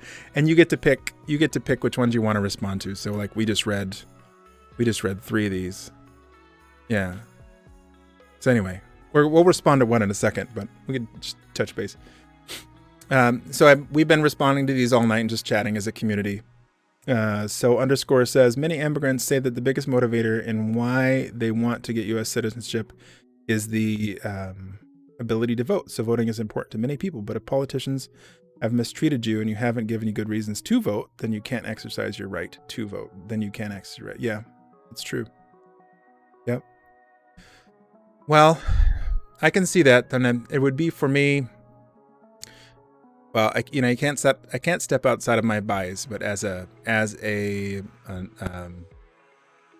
from my personal stance, I would love to be able to vote in order to provide support to my peers. So if I was a migrant, and I earned my right to vote, I would want to support the candidate that would be best supportive of my peers.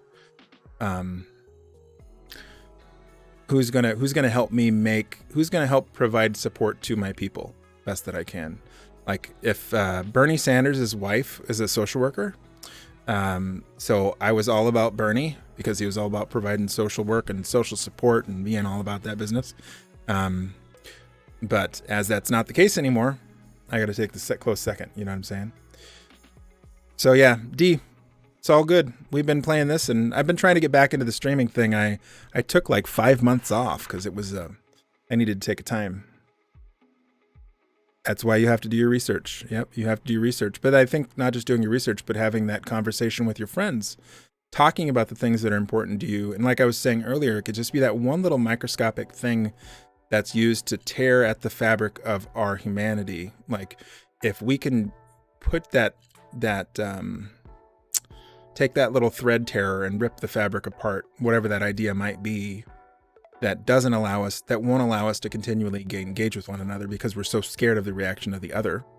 then we can't. So I think I was a guest on another mental health streamer stream 3 or 4 weeks ago now, and one of the questions was, how do you, what would be one thing that you'd want to tell everybody coming into the next year? And that would be one thing for mental health that you'd want to be coming in for the next year. And that would be, from my perspective, to be able to identify our shared humanity. And that even though we might not vote the same, and that you might feel like that the other people voting might be completely in contrast to what you want, that those people are people too, and that we have to find that shared humanity amongst people, amongst ourselves, and not let ourselves get so, our views get so distorted that it encourages us to, heaven forbid, pick up a gun and go shoot our neighbor because they voted for the other person. One ally brought up a great point. How would you try to convince a homeless people to vote when housing is not on the ballot? Yep. True. So how would you convince a homeless person to vote? A person who is homeless. That's what I learned anyway. But how would you convince them? Then I would say, like, are we talking about affordable housing? Who's the one that supports the most social welfare programs? Who's the one that's going to help my kids get into the best schools when they know that I'm homeless? Who's the one that's going to help? But it requires goes back to Maslow's hierarchy of needs, right? We have to look at the things that are the most important to us and what's allowing us to succeed. So if I can't even put food on my table, if I don't have a roof over my head, if I can't provide for my kids, I don't have time to go in and investigate all of these different candidates on the ballot, do I?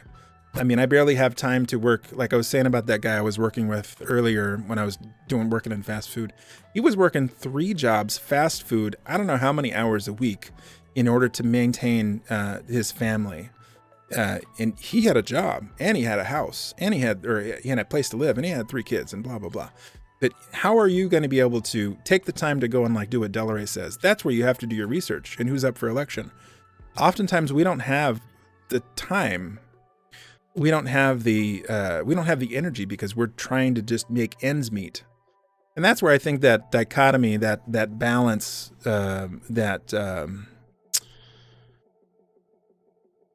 there's that, what's that word?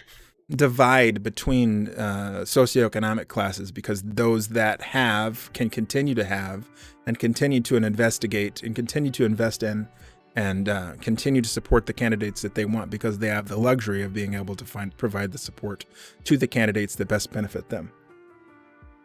Soapbox. In California, we vote only for the top 2 candidates. I'm still planning on voting for the less evil of the candidates, but I definitely sympathize with people who don't want to vote. Amen. Me too. Amen. Minnesota's the same thing. They need to have ranked choice voting, and they don't. But yeah, I agree. They don't. It'd be cool if they did, but they don't. It is going to be a hot mess. And I think that's, I don't want to be here on election day because, it's going to be an uber shitstorm, right? You could see it. There's don't trust the system. There's all the stuff that Trump's been saying about don't trust mail-in voting and all this kind of stuff. And it feels like they've been sowing the seeds of malcontent, of discontent, is that the word? Discontent in the system, because they want to manifest their support later on.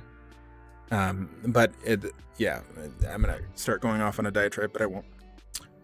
Anywho, I amen to that. Amen to that. That's what I'm going to say. Amen to that. Amen to that. Bunker down and find a safe space.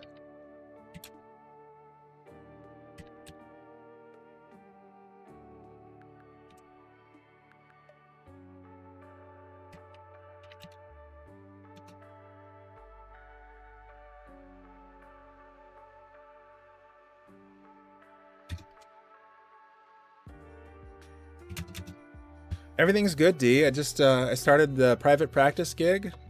I don't know if you saw my Facebook thing. I started private practice a couple weeks ago. We're getting rolling, taking clients. Everything's good. Yeah. Well, I'm moving on to the next stage of my career, and I'm happy about that. And everything's good. Can't complain, man. Wants to meet on November 4th, but the office is downtown. And I'm like, the city is going to be crazy on November 4th. No kidding. What? Yeah. Yes, there's still snow. Yeah, there still is. It's supposed to be getting, what is it like? Somebody told me 50 degrees or something pretty soon. So I'm looking forward to that. Like our fall just took a dump. I didn't even rake my leaves. Just took a dump. Yeah, snow's still here. Right, and then that's legit. You got some snow too? Yeah, the snow is I wasn't ready for it. Luckily I had winterized the house and went around and caulked all the joints and stuff, and it's a thing. I didn't want to. You know, like it's too soon, man. Like the last, I don't know, 5 years, snow doesn't come until November, but now we're like, what, we got 3 inches or something already? Weak. But you don't bitch about the snow if you live in Minnesota. You're here for a reason. You know what's going to happen. You just don't bitch. Just don't. This is just a thing. What are they at now? 60s? 70s? I do miss Berkeley's weather, Oakland's weather. It was gorgeous over there. 60s. 0 inches of snow thus far in the Bay Area. When is the last time it snowed over there, though? When was the last time? I don't think I ever remember it snowing in like San Francisco and Oakland.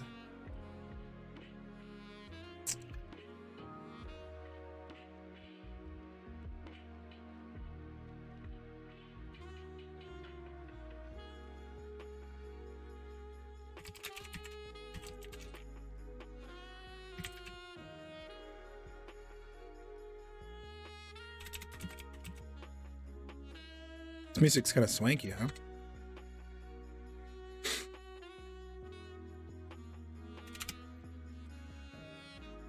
What stick? Oh, we got new stickers. Let's try them out. Ooh, the booby bat. Boo.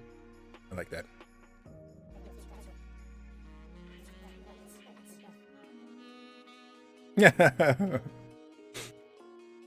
He's working nights now? But why is he working nights? He should have seniority. What's up with that? Doesn't he? I mean, shouldn't he be able to say, all right, give the nights to that young pup, not for me? Oh, until he can really tear. Okay. There was snow on the peaks in the Diablo Range last March. Well, yeah, I suppose. That's the thing. Not at the UC, eh? All right. That's okay. He's a low man. Oh, because he did he quit the reserves? But working nights makes you want to retire sooner. Yeah, I mean, have you worked overnights before, underscore? Last time I worked overnights, I felt like I was going to die. But I'm not acclimated to it, you know? And I'm getting old. I'm like old now, D. I'm old. How long have we known each other now? Like 20 years or something? Stupid. Like 15? Yeah, we retired from the reserves and the city PD, so he's doing Berkeley's. Nice. All right. Well, there you go. There you go. Well, it's good to hear he's doing well. Does he like it okay? Is there a difference in police forces as far as like the cultures go, or is it still pretty much the same thing? Here, let's read this one. I'm worried about my boyfriend because he's going through a really rough patch. He's struggling mentally and I just want to help him. And I'm giving him the space he wants, but it hurts seeing him wither away. Any advice on how I can help him or let him know that I'm there for him?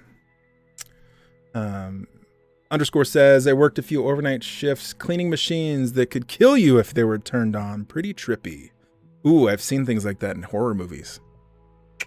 Like the big industrial dryers and washers and stuff. He loves what he does and quiet nights. That's nice. Good. All right. Let's see.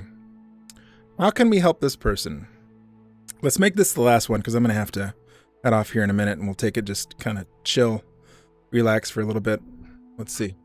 I'm worried my boyfriend is going through a rough patch. He's struggling mentally and I just want to help him. I'm giving him the space that he wants, but it hurts seeing him wither away. Any advice on how I can help him or let him know that I'm there for him? What do y'all think? P. It speaks well to your abilities that you are willing to give him space that he needs. It pains us as partners to not be able to help our significant others when we see them in pain.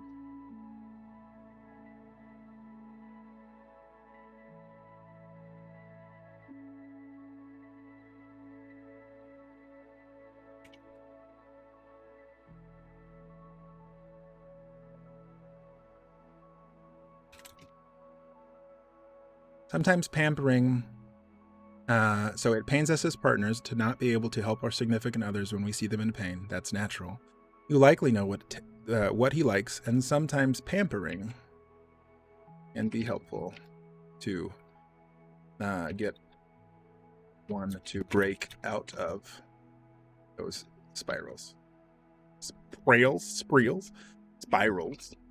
What do we do? So, favorite breakfast, food, favorite drinks, music, etc. Just let him know that he is valued. Oh yeah, that's a big one too. Take him for a walk. Also, exercise. Did I spell it right that time? Did I spell it right underscore? That's my word. Treks into nature.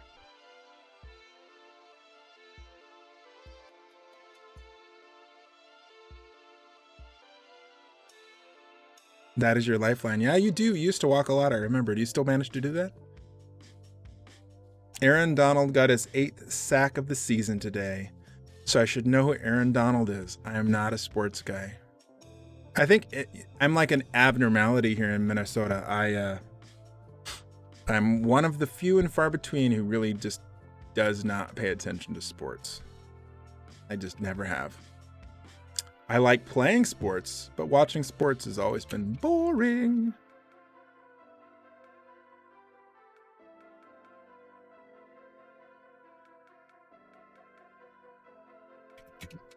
Los Angeles Rams defensive tackle. Who was I surprised? Oh, the Raiders. That the Raiders had moved. I'm like, I noticed that because okay, I lied. I do pay a little bit of attention, but like the all of a sudden I'm like looking at the teams and I'm saying, wait, Raiders were in Oakland. Why did they move? Why did they move over? What happened? And I went and I checked, and sure enough, I'm like, they moved to Las Vegas? Why the hell did they move to Vegas? But, I mean, how many sports teams does California have? It's a big state. So, I mean, fair, right? It's just, it's pretty damn tremendous. Like, why? Plus, I remember, and you guys might know this too, like, in Oakland, the Raiders fans were like belligerent, like, wild men, wild people. Like they'd kill you if you didn't like their team. So I'm like, and then they just up and like ripped the fabric of Oakland apart because they didn't make enough money.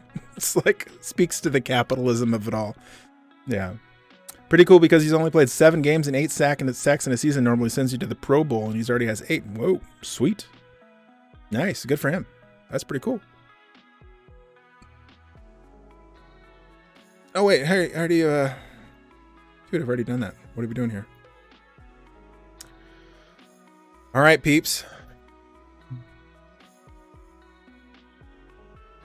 All right, let's do this. We'll do a request. I'm gonna do that shared humanity thing I just talked about. That was a big news the last couple years. I have been watching Long Way Up with Ewan McGregor and Apple TV, and oh my god, so good. Wishing to be able to travel. I haven't really been watching sports since COVID started. I love the travel shows. There was another one with what's his name? Zac Efron. It looked pretty cool too. Yeah, traveling around the world and looking at like environmental impacts and how to provide support, and it's pretty neat. People tell me there are 49ers gangs and Raiders gangs here in the Bay Area. Some workplaces ban team sports attire because it can be a proxy of gang affiliation. I haven't seen that. I don't remember seeing that myself, but it wouldn't surprise me. Oh, guess I'm not supposed to share usernames. Oops. Okay. What am I worried about? With the election looming in the USA,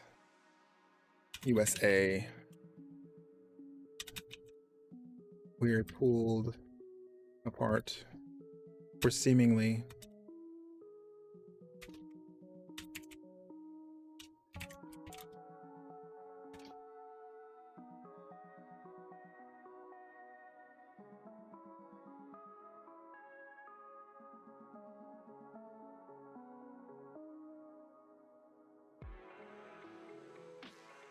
Despite.